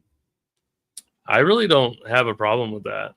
I do like some of these Texas lefties. I'll leave it at both the Jags. Who's your favorite Texas lefty? Nathaniel Lowe, probably 3,400. Yeah. I don't mind Jonah Heim, catcher, fill out the catcher position. So yeah, I don't mind a couple of these Texas bats. We got 4 games to go. Crunch time coming in about 10 minutes or so. You got Chief Meteorologist Kevin Roth. You have Dave Potts, Cheese is Good. Will, the Chief as well, taking you guys all the way up to lock. I believe lock tonight is 7:10 on the East Coast. Tim, next game, big game, gaming course, 11 total. 2 teams on the slate, heavy total above 5. They're both in this game. Arizona, their total went down a tick, I guess, because of the absence of Ketel Marte. No Marte in the Arizona lineup lurking on the bench. We talked about this yesterday. The lefty stuff, the pinch hit stuff. Well, Colorado only has 1 lefty in their bullpen. He worked yesterday. Of note, he faced Jock Peterson, and they did not take Jock Peterson out. It was like the 6th inning or so. So they knew like another at bat was coming, and it was like a 2-2 game. But I thought that was pretty interesting. He struck out. They don't let him hit against lefties so much, but he's spectacular. Versus righties, he's got the biggest ISO, the biggest WOBA on this Arizona team. Arizona has scored more runs than any other team in all of baseball, like 75 runs. Tim, Arizona, Colorado, what do you got for me? Arizona clearly in the Rams tier, best stack, ownership not considered. Definitely the best stack of the night. Honestly, I don't mind Colorado in this spot either. So I'm thinking. See, I don't know. I'm really debating whether they're better than KC or not. I think they are. So I'm going to put Colorado in the Rams stack also. Bobby? I agree with Tim. Colorado and Arizona in the Rams stack. Yeah, I would probably play KC ahead of one of the two of them for leverage. It's tough to play both, right? You got to be a little bit different with your lineup combinations, obviously. Salary constraints too. I haven't built the lineup just yet, but what do you got, Bobby? I wouldn't mind KC, Arizona. I don't know. 3 more games, and I think it's pretty clear. Arizona, Colorado, they're going to be up top. Do with that what you will. Bobby, we have the White Sox and the Angels, Davis Martin, Griffin Canning. We saw the White Sox break out last night against Chalk Reed Detmers. Apparently the White Sox are closing strong. This is a 3-game win streak, is my understanding, so good for them. Where do we have the Chicago offense taking on Griffin Canning and, of course, the Angels, another offense that's pretty putrid, taking on Davis Martin. They're cheap. I'm going to put them both in the Colts just because of salaries. Tim? I'm going to put Chicago in the Jags, and I'll go. No, I'm going to put both in Jags. That's where I was going to place them. That's where I was going to put I've never been beaten this bad on the show. It's like a slaughter rule, man. Yeah. We're going to, how in college football, they cut it down to 55 minutes. We might just stop the show like 5 minutes short. They want, they have a running clock even on like incomplete passes, I think sometimes. We did get a Chicago lineup. I like Benintendi a little bit. I like Vaughn a little bit. Beyond that, it's kind of nonsense. Vargas has been terrible. They put him down to the 9th spot only because they can't bat him 10th. It's not good. I don't see an Angels lineup. If it came out just now or so, I missed it. It's probably bad, though. Probably bad, the Angels. Okay, we got 2 more games to go. I want some taters. By the way, taters are sweeping the nation, Tim. You might not really be locked in as far as toppings on a potato, but in the same family, the taters. You hit another one last night. You've hit like 4 of your last 6, something like that. Small sample. Is that correct, give or take? You've been on fire. The taters have been quite hot. I've been tailing. But now they've been mushed. So though that mush is not real. That's why he snuck that in there. I've been trying not to talk about it, Dean. That's why he snuck that in there. There was nothing. He wasn't congratulating you. You have to see that. I was congratulating. He gets excited, and we would talk about it in the Discord sometimes, and I know he puts real American dollars on it as well. And sometimes I tail. I forgot to tail last night, so I was excited for him, but I was also, tilted at myself for not tailing. Did you tell him when but you then, tailed? of course, if I tailed, it never would have hit. That's how that works, right? Yeah. Did you tell him that you tail, or you just do it in secret? I think afterwards. I tell him. I don't think I told him in the middle. Yeah. All right. We have an early arriving crunch time. They're going to be in the bullpen just for a couple minutes. Let's knock out these last couple games here, boys, and give out some taters. And no pressure on you, Bobby. I don't know what your last 5 is as far as the Bobby bombs. You gotta catch up to the taters for sure. Do we have enough likes for such things? Hopefully we do. Hit that like button. Do subscribe. Do turn on those notifications. Do everything. Hit the button. Smash everything. Houston, San Diego. We have an extreme pitchers umpire here. 2 pretty good pitchers in King and Brown. I think we just got the Astros lineup. Yeah, Altuve, Alvarez, Tucker, Diaz, Bregman, Singleton, Pena, Hayward, and Dubon. Where do we have San Diego and Houston? I believe it's Bobby. Bobby, where are we placing these 2 teams? Putting them both in Ravens. I was gonna put both in Jags. So it's up to you, Dean. I respect it. Just do it, Dean. Bobby. I'm gonna stick with Bobby on this. I hope you're correct, because I do not expect to have many offensive players in this game at all, despite the fact there's some really good offensive players playing in this game. But I'm banking on a low-scoring game. Let's knock out the last game before crunch time comes in. Yankees, Mariners. I don't believe we have a Yankees lineup just yet. We do have a Mariners lineup. Robles, J-Rod, big dumper Kyle Raleigh, who I freaking love tonight. He's my favorite tournament play on the slate. We talked earlier about Altuve. I'll go ahead and get my Dean Dong out of the way. Kyle Raleigh, he's going to bang out a homer. Heel, He walks dudes. He gives up a ton of fly balls. And Cal Raleigh is like top 5 in all baseball as far as hitting fly balls. Tough ballpark for such things to get it out in Seattle. But, Raleigh is going to bang one out this evening. I actually like Raleigh. Producer Steve really showing off the sound effect chops with that one. You guys heard that, right? That wasn't just me making a boiling noise in my head. That really happened, correct? White mustache Dean never gets. I will. All right. There it is. Yes. You guys heard this. Yeah, that definitely not just noises in my head. Tim, Yankees and Mariners. What do you got? So the Yankees, just because of their ownership, I'm going to put in Bengals. They're extremely low owned. Wu is a good pitcher for sure. But this Yankees team is going way under owned. So for that reason, I'm going to put them in Bengals. Mariners for me.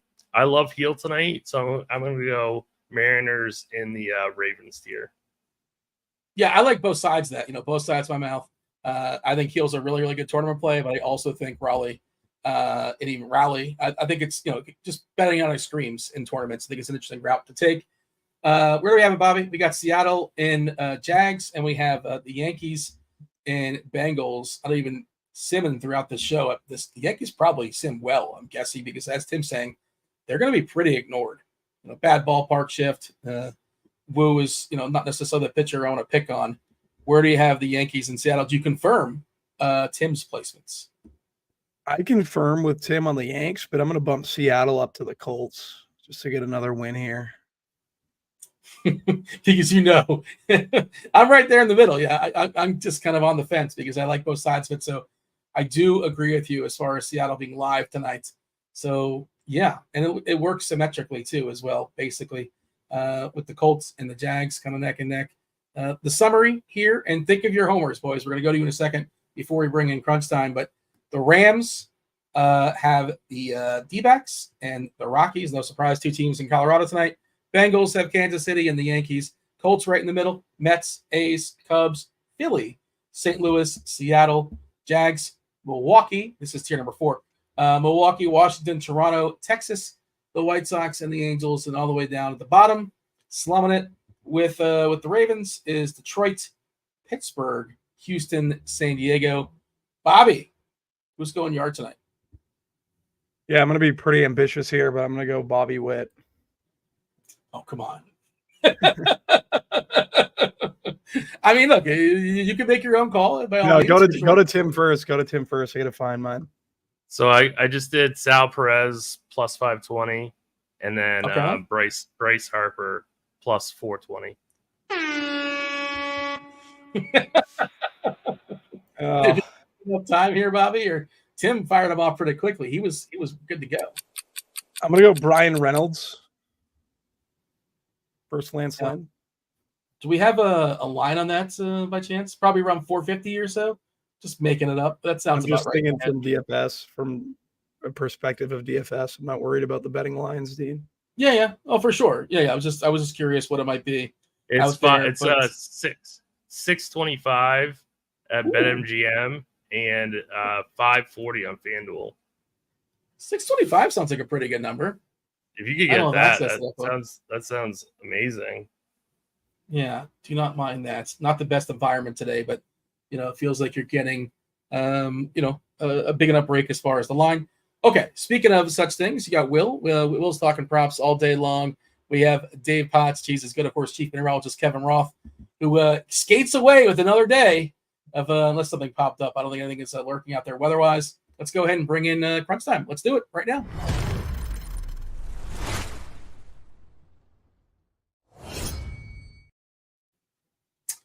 Roth, is that confirmed? Weather, we're clean pretty much everywhere? Yeah, for the slate, certainly. There are a couple of games that start earlier, like in the next, 20 minutes or so, that could see rain, but even those are probably fine. So, yes, we're clean here. Dave, we were debating ownership on DraftKings. Do you have a thought? I don't want to lead you here, but pitching-wise, Wheeler versus Reagans, we currently have Wheeler at 35%, Reagans at 28, 29%. Swap them. Okay, that's what we all said. We basically think that Yeah, Reagan's he's going to be more popular, right? That's just Agreed. It's going to be close. Yeah, I would simply swap those numbers. Go 35 Reagans and 28 Wheeler. Yeah, that's essentially where we are at as well. Well, you got props for the people, right? I teased it there. I'm sure you're going to fire some off. You can go on a list of like a 50 or so. Do you have any a couple for them? You want to, or we have to hit a certain like threshold? What do you have on hand? Let me just pull up my phone and go through my list. All of them are already placed, but I do know right off the top of my head, I have an uncomfortable amount of Blake Snell less than 17.5 pitching outs today. He's just, I mean, look, man, his control is just, it's all over the place. Strikeouts will be there, but I don't know if he makes it through clean. So I've got some of that. I did take some Reagans, more than 7 strikeouts. Obviously, I got that in the Pick'em streets. I got this one this morning. I don't think you'll get it, so I probably won't mention it. I will, but it was Zach Wheeler, less than 2 walks. That might have actually been a mistake.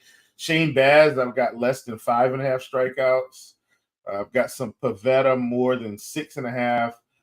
And then I've got some fringe ones that I took, but these are like outside looking in. Like I did take Montas more than 5.5. I've got one with Tyler McGill more than 5.5. These are just guys that have flashed some strikeout upside recently, but I'm not quite sold they're going to actually do it. But I feel like the correct play is over rather than under.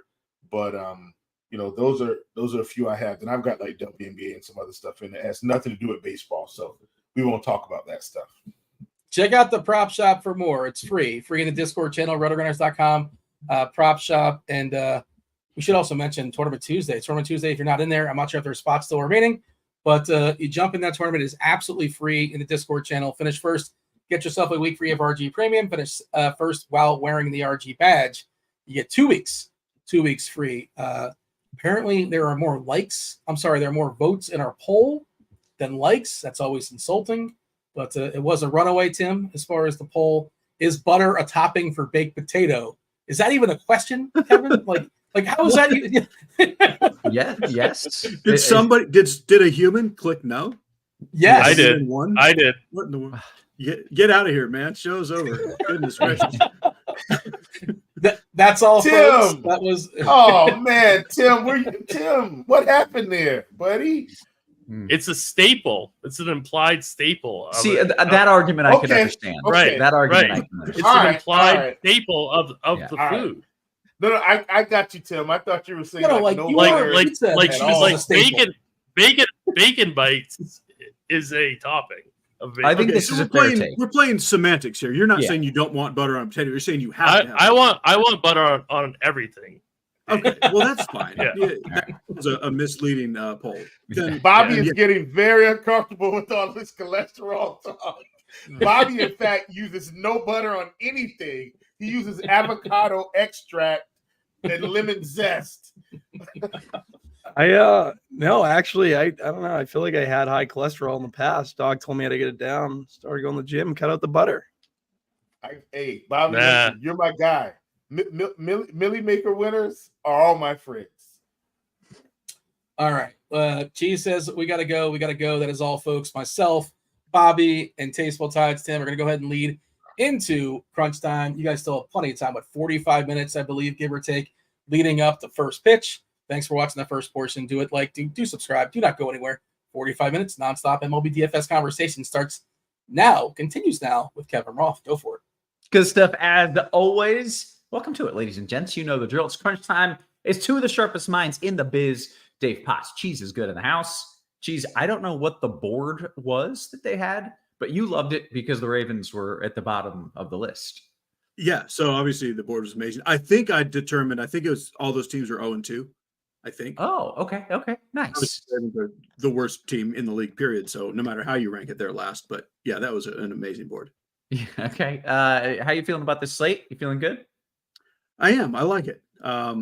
It's a similar setup to last night, where you got a bunch of good pitchers and the Arizona expensive chalk. But I like the slate. Yeah. Okay.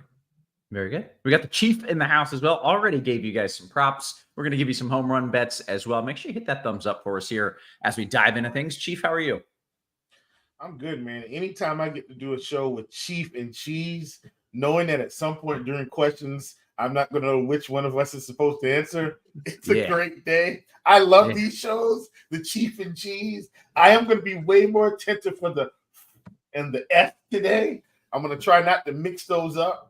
And I think this show will go off without a hitch. Good to see you guys. Yeah, I mean, don't say it'll go off without a hitch because I will screw up the names at some point as well. But we'll do our best. We'll fight through it. Dean says the board was 0-2 teams panic mode. The top meaning the most panic, the bottom meaning least panic, which almost seems backwards. Yeah, all I know is the board had the Ravens last. Therefore, it is. We like the board. I'm with you on that one. The worst team is the worst team. You can put them first or last. I mean, the worst is the worst. I don't know what else we're talking about.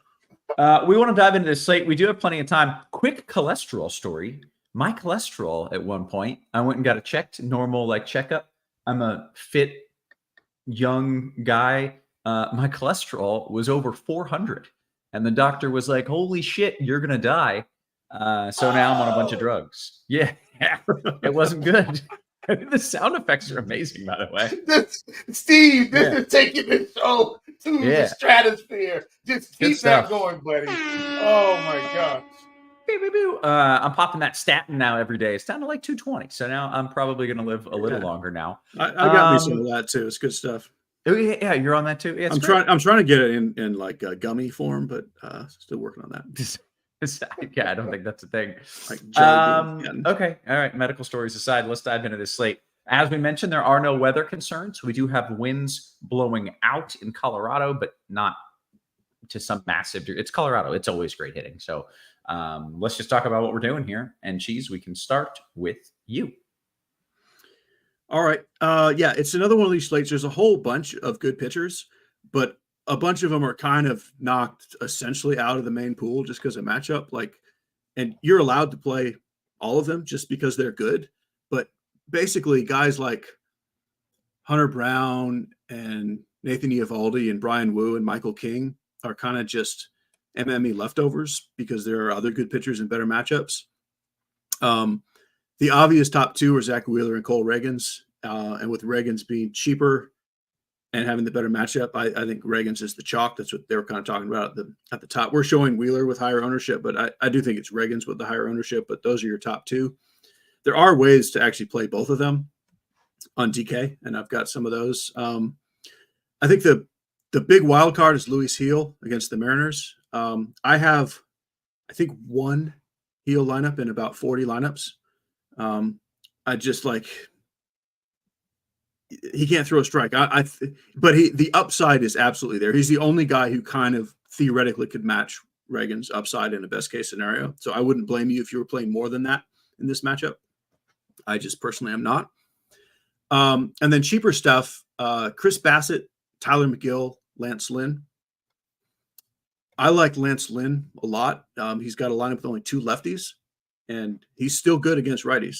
It's just, he's so matchup dependent, and this is pretty much the ideal matchup for him. So I'm playing a ton of Lynn. Cheaper than that, which would be DK only for me. I thought Griffin Canning was going to be chalk, which would have been the best thing ever. Given that he is not chalk at all, I think it's okay to play a couple darts at him. Any human with an arm against the White Sox is playable. I know they've had a couple big nights, but they're still the White Sox. And I think you can say the same thing for Davis Martin against the Angels. But as it turns out, even if you're playing the Diamondbacks, there's so many cheap bats to fill in. You really don't need much cheap pitching, and I don't really recommend it. But because Canning doesn't look popular, I think it's viable to just say maybe today is the day he has one of his decent games because it's the White Sox.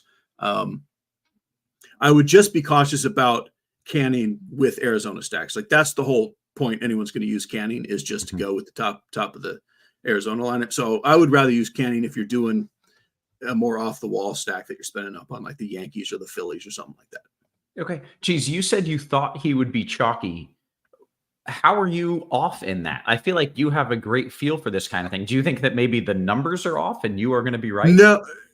As I started building lineups, it just turns out you just don't need the salary. Gotcha. That's the thing. When I first opened the slate and looked at it, I thought we're really going to need a cheap pitcher to make everything work. But once you start piecing lineups together, you kind of just don't. Okay. All right. I'm glad I asked that. Okay. Chief, I want to kick it over to you here to talk about some of your favorite pitchers. What are you doing? So I did want to mention this today. I don't usually talk a whole lot of FanDuel during my spiel here, but I could be wrong. I think on FanDuel, you just play Wheeler or Reagans and figure it out. I don't see any reason that you have to go down. I just think there's so many options that I think Wheeler or Reagans on FanDuel that's just the way to go. All right, I got that out of the way. On DraftKings, I still think Wheeler or Reagans is primary. And then I do have, so this is my pitching pool on DraftKings: Wheeler, Reagans, Heel, Basset, McGill, Lynn, Montas, Canning. That's my whole pitcher pool. I just feel like, you get one of Wheeler or Reagans in any lineup, and then you filter in these others with Heel, Basset, McGill, Lynn, Montas, Canning. And then in some lineups, you pick up both of them, Wheeler and Reagans, because I think there's enough cheap pieces that you can make quality stats. Now you're gonna have to fade Coors to do that, in my opinion, if you want to get Wheeler and Reagans. So in that case, you're ending up with some cheap St. Louis stuff, some cheaper Kansas City stuff, something like that. Like in general, some cheaper one-offs, but all in all, that's where I am. And if you kind of hear these pitchers that I'm using, I'm basically hunting for upside with strikeouts with the Heels, the Bassets, McGill, Lynn, Montas, Canning. I'm just hunting for strikeouts. If you read Cheese's article, he gives a really good description of McGill with the strikeout upside is massive. Can he actually pitch a quality start? The answer is probably most likely no, but he also probably gets 6 strikeouts in 5 innings or 7, something like that. With Montas and Bassett, a lot more leash in my opinion, but kind of a similar scenario. Bassett's probably most likely to go the distance. For me, the distance is 6 innings and pick up 5 or 6 strikeouts. But Lynn just has such a fantastic matchup for the price. Once again, if you read Cheese's article, you'll hear it all. But being down, I mean, they don't really have a whole lot of power lefties, and that's his struggle point. And I don't think he'll struggle much tonight. So on DraftKings, with 2 pitcher sites, like a lot of Lynn, like McGill, and these other cheaper guys. Okay, good stuff, guys. Let's flip it and talk about the bats and the stacks. And Chief, you can lead us off there. That is Chief. You can lead us off there with an F. Got it. With an F. Right out of the gate. Right out of the gate. We got one. All right. So for me, I like a lot of St. Louis and Kansas City because they're cheap enough for me to get the pitchers that I want. So I ended up with a fair amount of those 2 teams in terms of actual stacks, especially St. Louis. Like they've got one player today on DraftKings that's at 4K, not over 4K, at 4K, and that's Paul Goldschmidt. Everybody else is 4K or below. I mean, this is about as cheap as it's going to get for a matchup with Bailey Falter. So I'm pretty thrilled about that. This is one of the ways I can get the big guys. Obviously, I like the Royals. I'm not playing Coors today. I don't play Coors most times.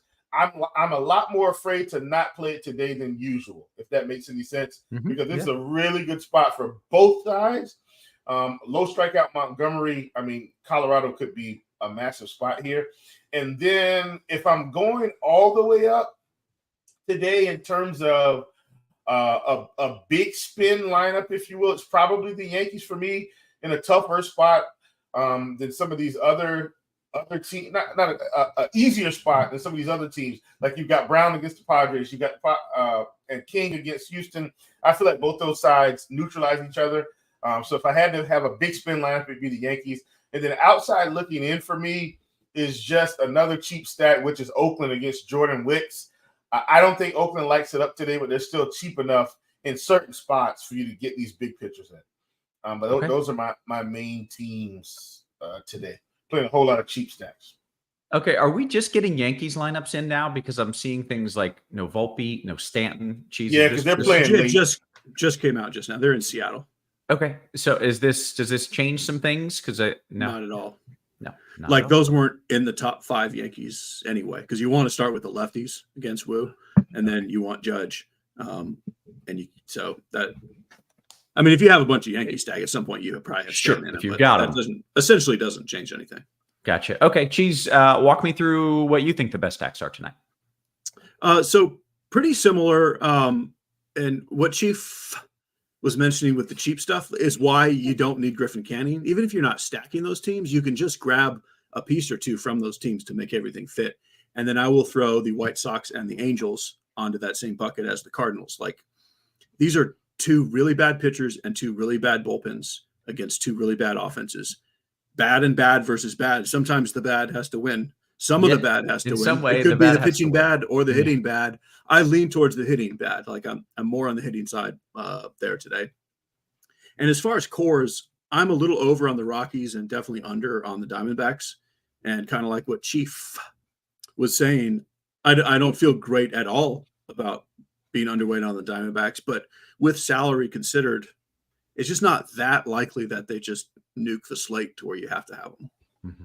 Okay, good stuff, guys. Let's go around the horn. We'll start with some catcher talk, and Cheese, you can lead us off. I like catcher a lot, and you don't have to spend on it. I do like a little Sal Perez and a little Langelier and Big Dumper. All those guys are over 4K. But Hunter Goodman and Logan O'Hoppe, we're still waiting on an Angels lineup, but assuming O'Hoppe is in there, I think I'm just perfectly content playing Goodman if I need the salary, or even punting all the way to Corey Lee if you need to, but you don't really need to because Goodman is cheap enough. But I was sure to get a little bit of Sal Perez in there, but not a lot because I don't feel like you have to spend on it.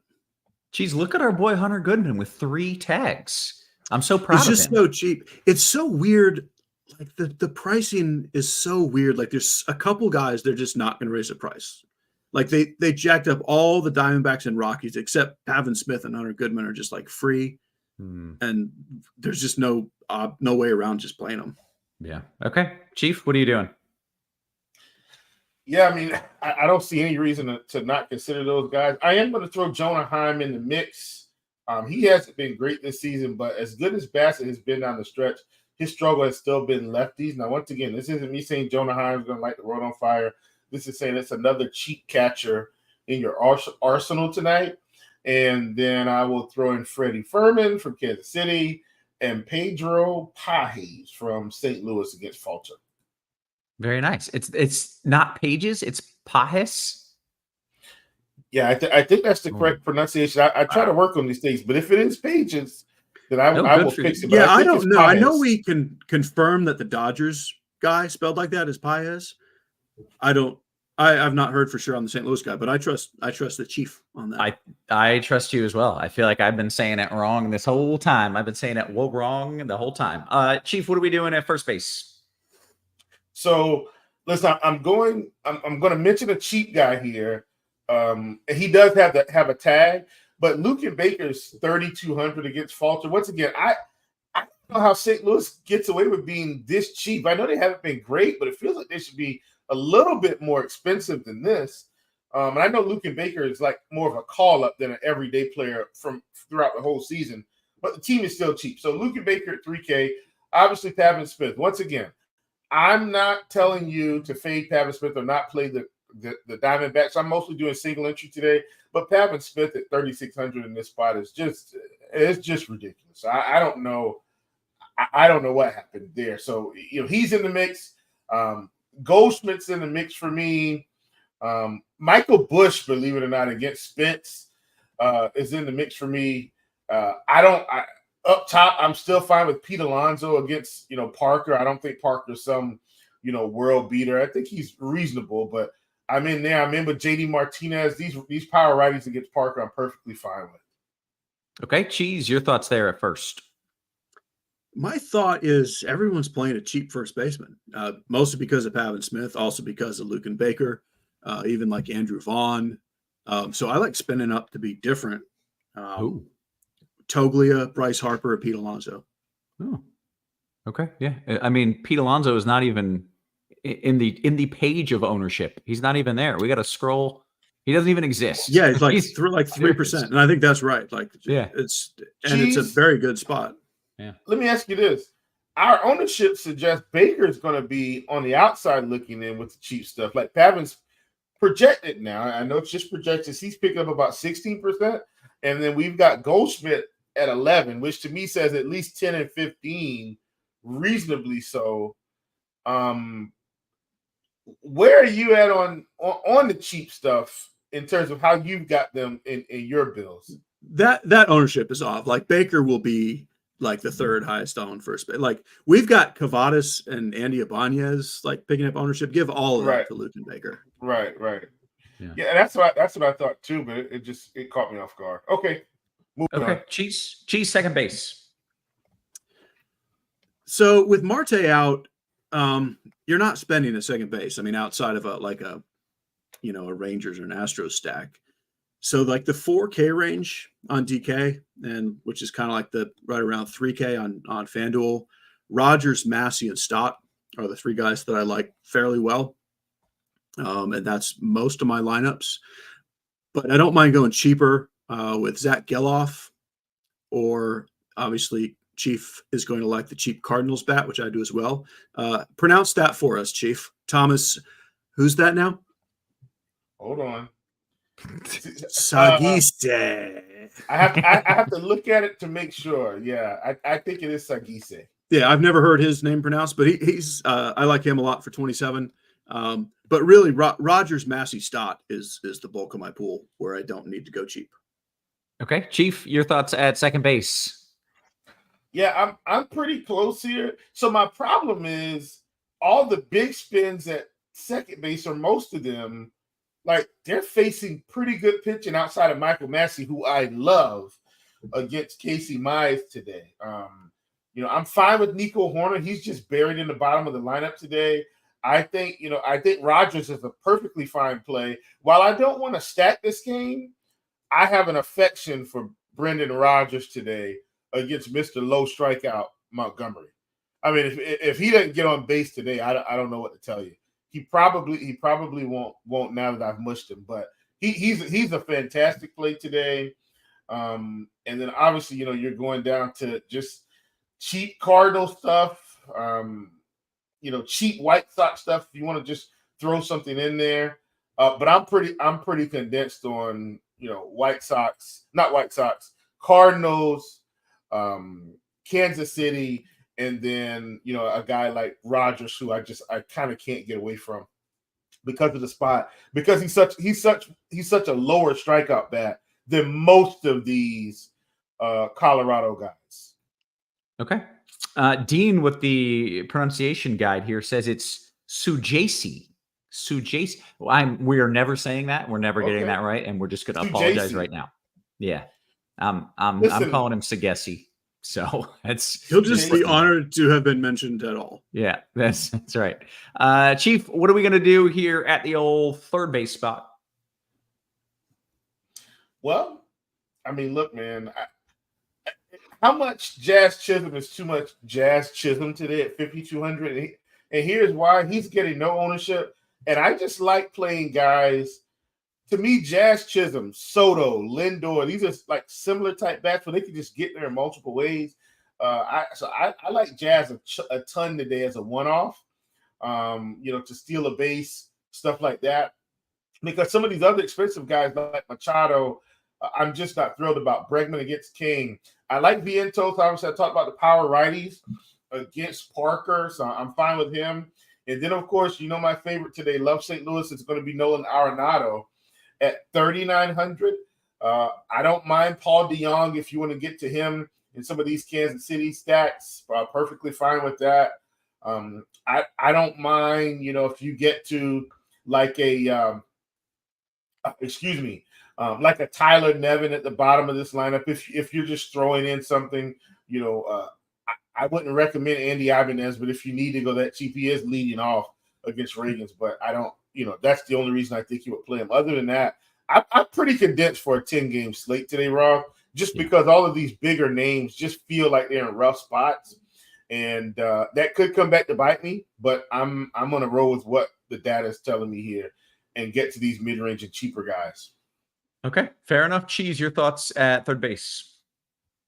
Yeah, there's a lot of good hitters in tough spots at very low ownership. I like the Jazz Chisholm call. Mark Vientos is my guy in that sort of realm. And then the other cheap guy that I'm playing a lot of, assuming he's in the lineup, is Wagaman. Okay, easy enough. I believe that brings us to shortstop. Cheese. So Bobby Witt is very expensive and probably not all that popular. Like, I think Tovar picks up more ownership, and because Perdomo got moved up in the lineup, I think he'll get ownership. And I do not like Perdomo outside of stacks. Tovar, I do kind of, but if I can get up to Witt, I'm absolutely going to do that. All the way. And then essentially the sort of mid-tier trio of Neto, Mason Wynn, and Dansby Swanson are all very solid plays that end up in most of my lineups. Kind of like that second base group of the same price range where we had Rogers, Stott, and Massey. It's those three: Neto, Swanson, Wynn. It's just like they just fit in every kind of lineup build. Yeah. So that's where I'm landing most often. Okay, Chief, your thoughts at short? Man, if I was heavy multi-entering today, I'd have so much Bobby Witt, it wouldn't make sense. Like, he's getting pretty low ownership, considering he's probably the best shortstop player on the slate in the best spot, mostly. In terms of skills versus matchup, I think Bobby Witt is the top tier today. I don't think he's getting enough love. So he's absolutely my favorite shortstop. On FanDuel, I tried to get Mason Wynn and Bobby Witt, but I was $100 short, of course. Don't you just hate that when you're $100 short? So I had to swap him out. So, of course, I didn't get rid of Witt. I got rid of Mason Wynn instead in my utility spot. But I still like Wynn a great deal. Once again, I talked about the fact that I love these guys. Love the Dansby Swanson call. And he's been moved up in the lineup now for, I think, the past couple weeks. So I like to see him up top there batting the 2-hole against Spence. I'm not afraid of Spence at all. So I really, really, really like him. And those are the main guys. I mean, if you want to play Perdomo, fine. Obviously, Tovar. I was shocked Tovar is getting that much ownership at the price. But once again, what are you going to do? He's in Coors against Montgomery. So I like him also. Okay, that brings us to the outfield. What do you like in there?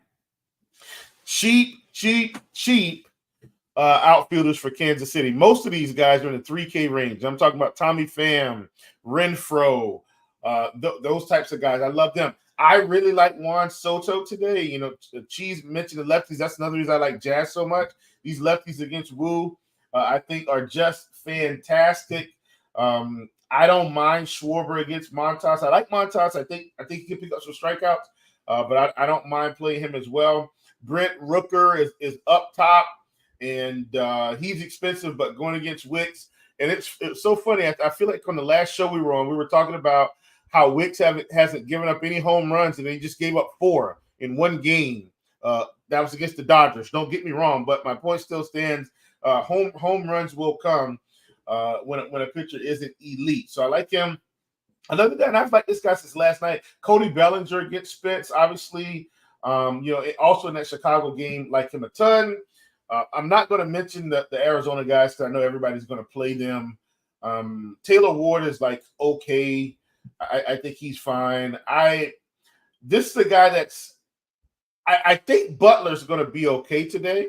From Oakland, I would have been a little bit afraid if he didn't start because the other guy Cameron was going to get pinch hit for. I think if he didn't start, but with Butler and Cameron starting, if I'm not mistaken.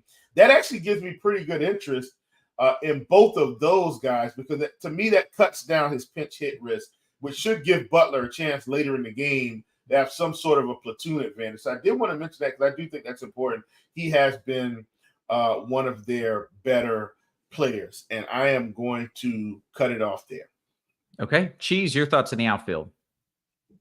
Yeah, it's interesting that, like a lot of positions, you can get just superstar hitters in kind of tough matchups at like zero ownership. I'm definitely on Soto, like Chief mentioned. I like Jordan Alvarez, Fernando Tatis, Kyle Schwarber, Aaron Judge, Brent Rooker. Like these guys just can't get played because all the high-end ownership goes to Arizona and maybe some Brenton Doyle. So I'm definitely under on Carroll to get over on those other guys. I like Taylor Ward a lot. I like Lewis Robert a lot in that game. Other cheap stuff. If you need like basically minimum salary on DK, there's some of them. I think we're still waiting on an Angels lineup. We were last time I looked. Campero is minimum salary. Cal Stevenson at 22. Kyle Isbell is another cheap Royals bat. Like most of my lineups have one cheap outfielder to make other things work. And I think that's probably enough to mention. Okay. Good stuff, guys. We still have 16-ish minutes or so until lock. You know the people want some home run calls, and of course the people need to know to sign up for RotoGrinders Premium. It has been NFL Premium has been crushing all kinds of people, winning all kinds of money, including Cheese 50K with some college football this weekend. NFL Premium is available. Non-premium users can get $100 off their NFL Premium sub. All you have to do is click through the banner on RotoGrinders. A 6-month combo subscription comes at an exclusive price of $469.99. Saves you $250 as opposed to doing it month by month. But if you're not a fan of that kind of commitment, 1 month of RG Combo Premium is $120, and a 3-day pass is $19.99. That is still the best deal and the best steal in the industry. $19.99 for 3 days of RG Premium. Let's give him some home run calls. Chief, I'm going to let you lead it off. Oh, man. I'm going to have to go to this Kansas City game. Look, man, I think Bobby Witt's gonna take one out today. So give me Bobby Witt. I'm going with Luke and Baker in the St. Louis game. I hope this power is real. So really like Luke and Baker. And then I'm going to I am going to go to the Rockies game. Rodgers isn't like an extreme power guy, but I just think I just think Jordan Montgomery has been awful this season. Give me Brendan Rodgers in the Rockies game. Okay, Cheese, you got a few names for us? High end, we'll go Michael Toglia. Mid-tier, Taylor Ward. And the question is, which cheap White Sox bat do we want to say? Lennon Sosa. Okay, very good. By the way, you know I don't follow MLB. Toglia is another one of these dudes. I have no idea who that person is. Should I know who that is, Cheese? He's high end. I think it's okay that you don't. He's a Rockies guy who strikes out a lot and hits home runs. Okay. All right. That makes me feel better. And this is his first season and he just kind of started playing regularly partway through the year. All right. If he's still around, if he's still doing things next year, maybe I'll note it. Let's get to the QQs. FanDuel single entry from JMVP. Cheese. What's the stack? That was his question, his words. What's the stack?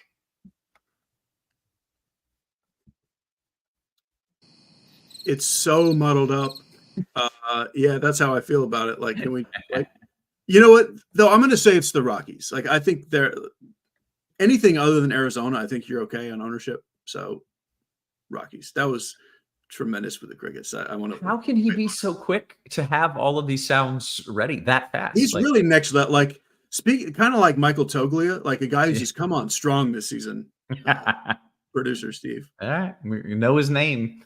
Let's see. Scrolling up just a little bit in the YouTube. By the way, hit that thumbs up for us, and don't forget we have the RotoGrinders tournament, the Crunch Time tournament ongoing. You can find it in the Discord if you want. First place wins a week of RG combo RG Premium. If you have the RotoGrinders badge on your account, you get 2 weeks of combo premium.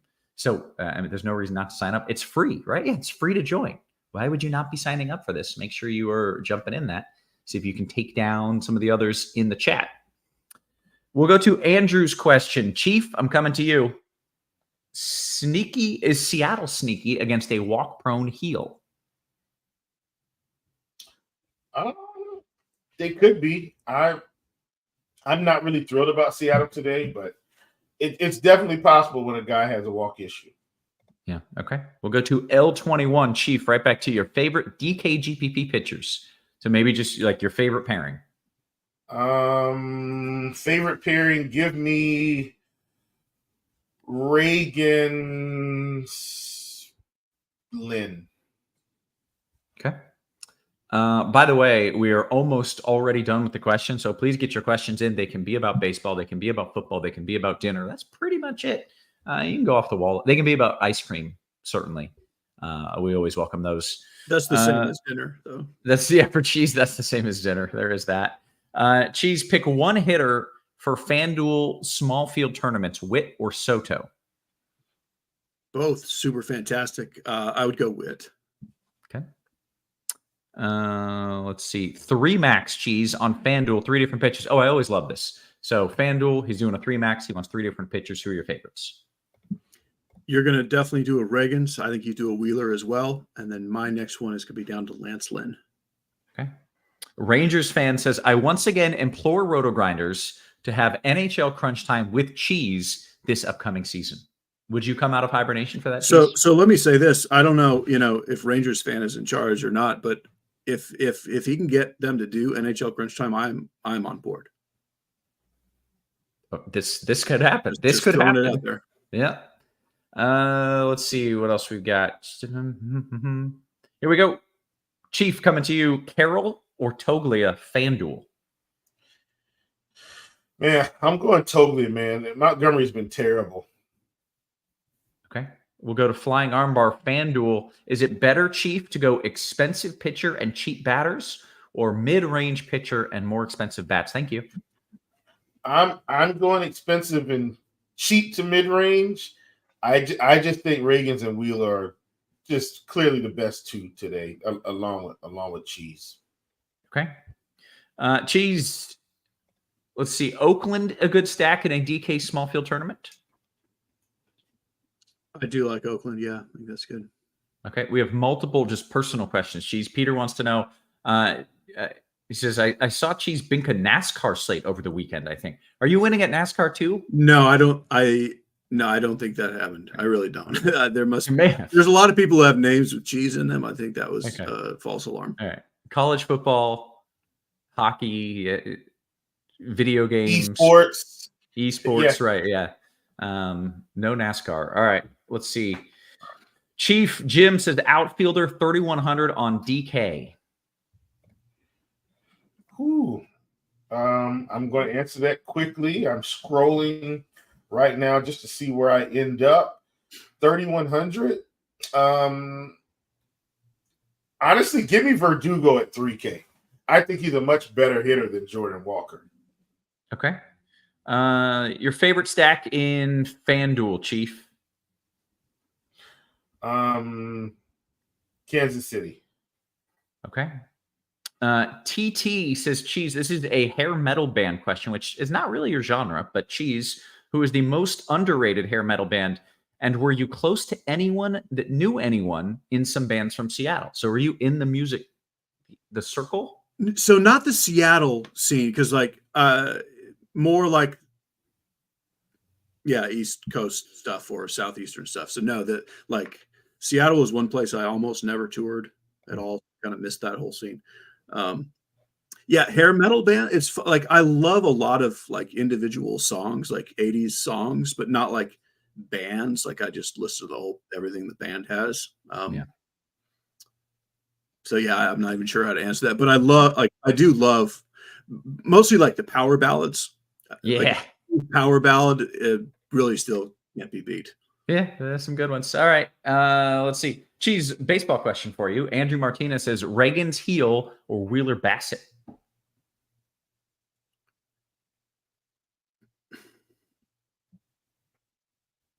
So honestly, I would Reagan's Basset. And maybe you spend the extra money and maybe you don't. Okay.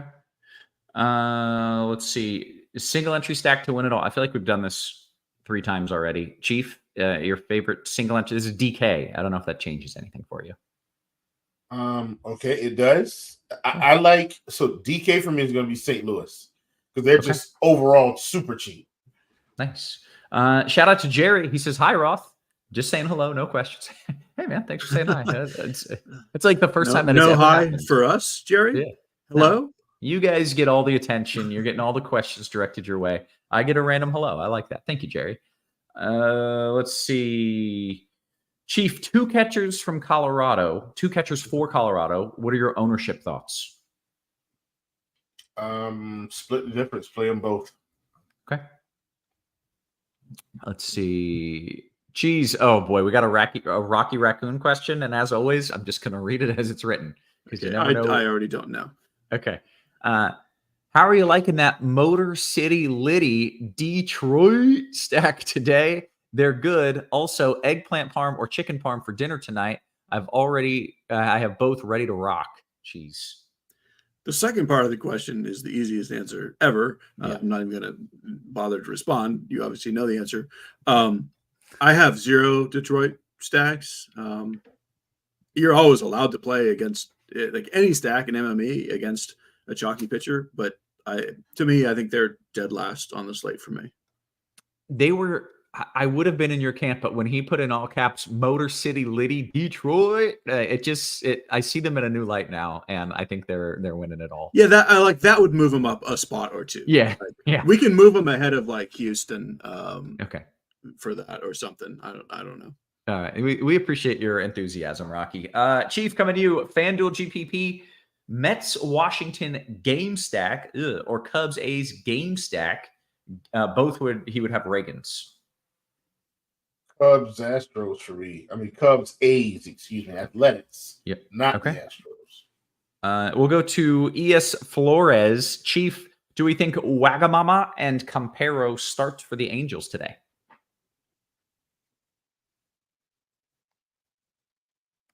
Chief with an F. Do we think Wagamama and Campero start for the Angels today? I would say yes. They're coming down the stretch. This team is bad. They don't care about the rest of the season. My answer would be yes, they start. And beyond that, when in doubt, go with what our team projects. They're so good at projecting lineups. Yeah. Okay. Let's see. Cheese, coming back to you. I always stack in baseball at least 5x, but I'm finding myself with more 3-3-2s in single entry today. Is that viable? Thanks, guys. Cheese. Absolutely. Yeah. Okay. FanDuel Cash, Cheese. This is a 3v3. We'll allow it. Lynn, Tovar, Doyle, or Reagan's Vaughn, Swanson. Oof. Honestly, I would Lynn, Tovar, Doyle that. I would too, ironically. I was like, oh, man. Yeah. Okay. Let's see. Chief, what White Sox do you like? Which White Sox do you like? None. None. But if I had to choose, it would be Robert. It would be Sheets. Yeah. Jeff says, do you give home run hitters out? We did. We gave some bombs. You want to? Can anyone remember their home run calls, or at least? Oh, yeah. Brendan Roberts, for sure. That was one. Luken Baker from the Cardinals, and then Bobby Witt, the obvious one from Kansas City. That was impressive. Cheese, can you remember your 3? Yeah, Toglia, Taylor Ward, and Lennon Sosa. Yeah, for the huge win. Nice. Okay. Hoosier Tang banners with my favorite question so far of the day. Cheese, it is a hot day. You just locked your keys and your ice cream in your car. What do you do? It's going to melt your ice cream, Cheese.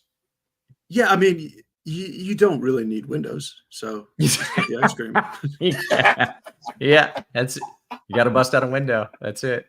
Call Statelight afterwards, please. Yeah. Let's see.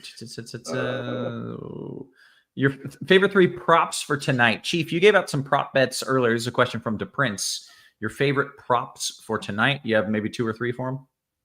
Let's see if they're still up, because some of them started in the 6:30 games. If he doesn't mind I've got Reagan's at more than 7 strikeouts, which means he's probably 7.5 on the books, I would assume, but I don't mind taking that. I did take some Montas more than 6.5 today. I did take some Tyler McGill more than 5.5, but you're gonna have to get that quickly. I'll leave it at that. Okay, good stuff. Let's see. Jim says, Chief, I'm playing DB, Royals, Rockies, and Phil Stacks. Thoughts? What is it? DB? Diamondback, Royals, Rockies, and Phil Jesus, Stacks. Yeah. Yeah. Yeah, sure. Yeah. Okay, we like it. Travis says, Cheese, I've been on an impressive losing streak. Our Wheeler congrats. with Casey. Yeah, good job. That's impressive, man. Will Wheeler with Casey in Chicago break his streak, turn things around? I like that lineup. I mean, it's not like the highest likelihood. But yeah, I like it. Yeah, okay, very good. We'll go to Blink's question. Cheese, we've got less than 2 minutes until lock. 2 of my 3 lineups have Wicks paired with Martin and all the bats. Am I just donating my money? It's a large field tournament for what it's worth, Cheese. Yes. Yes, okay. You just gave it to you straight. You asked, he answered. Chief, what are your thoughts on Heel? Did you just say you had the over on his K's, so maybe you like him more, or did I just make that up? I did not. I did not play Cool. Heel I just made that up. He is based in Seattle. Seattle's been high strikeout. I think Heel's fine for DFS. I couldn't pull the trigger on props today. He was at 6.5, and it just he could get there. He could not, but I didn't like that as much as some of the other ones. Okay, but you're not against it in DFS. No. Yeah. Okay. We are moments until lock, seconds even, as you're watching, and the countdown is gradually ticking down to 10 after. Hit us with a thumbs up. That's all that we ask. Travis, who is on the impressive losing streak, says, I will report back tomorrow. Please do. Let us know. I hope you win it all, man. Let's see. Question for Cheese. What's your favorite Guns N' Roses ballad? Signed Slash. Gracias. Is this Slash? Is Slash actually a DFS fan? Wow. Could he have worded it differently? What is your favorite of my ballads? Yeah. I mean, I do like Knocking on Heaven's Door. I feel like that's the chalk. Mm-hmm. Live and Let Die. Yeah, I would have to go list. Like, I feel like when I'm I feel like I don't know until I'm listening to them, like what songs are what by what band. You know what I mean? Yeah. When Well, November Rain. Like, oh my gosh. In the cold November. Yeah, November Rain's that was pretty the first great. one that came to my mind. It's pretty great too. Joe says Skid Row. I Remember You is the best ballad. I Remember You is the best. I think I read that right. So there you go. That is the answer. Slash. Thank you. I'm for definitely watching. listening to Power Ballads tonight. Yeah. While I eat ice cream. Like, that is absolutely happening. That sounds like an absolutely strong evening plan. Just put on like 80s or 90s power ballads and eat ice cream. Listen, here's what's interesting, Roth, and I know you got to go. This is how you know you now have kids in your life. When you hear ice cream and power ballad, you're like, oh, that's awesome night. Yeah, that sounds fantastic. Kids have shown up big time now. Yeah, that sounds like a good night for me. So I think I'm going to partake in that as well. We're going to bounce on out of here. So for Chief and for Cheese and for our wonderful production crew, always working hard behind the scenes, guys, we appreciate you. We love you. And we will catch you tomorrow. You have been crushed.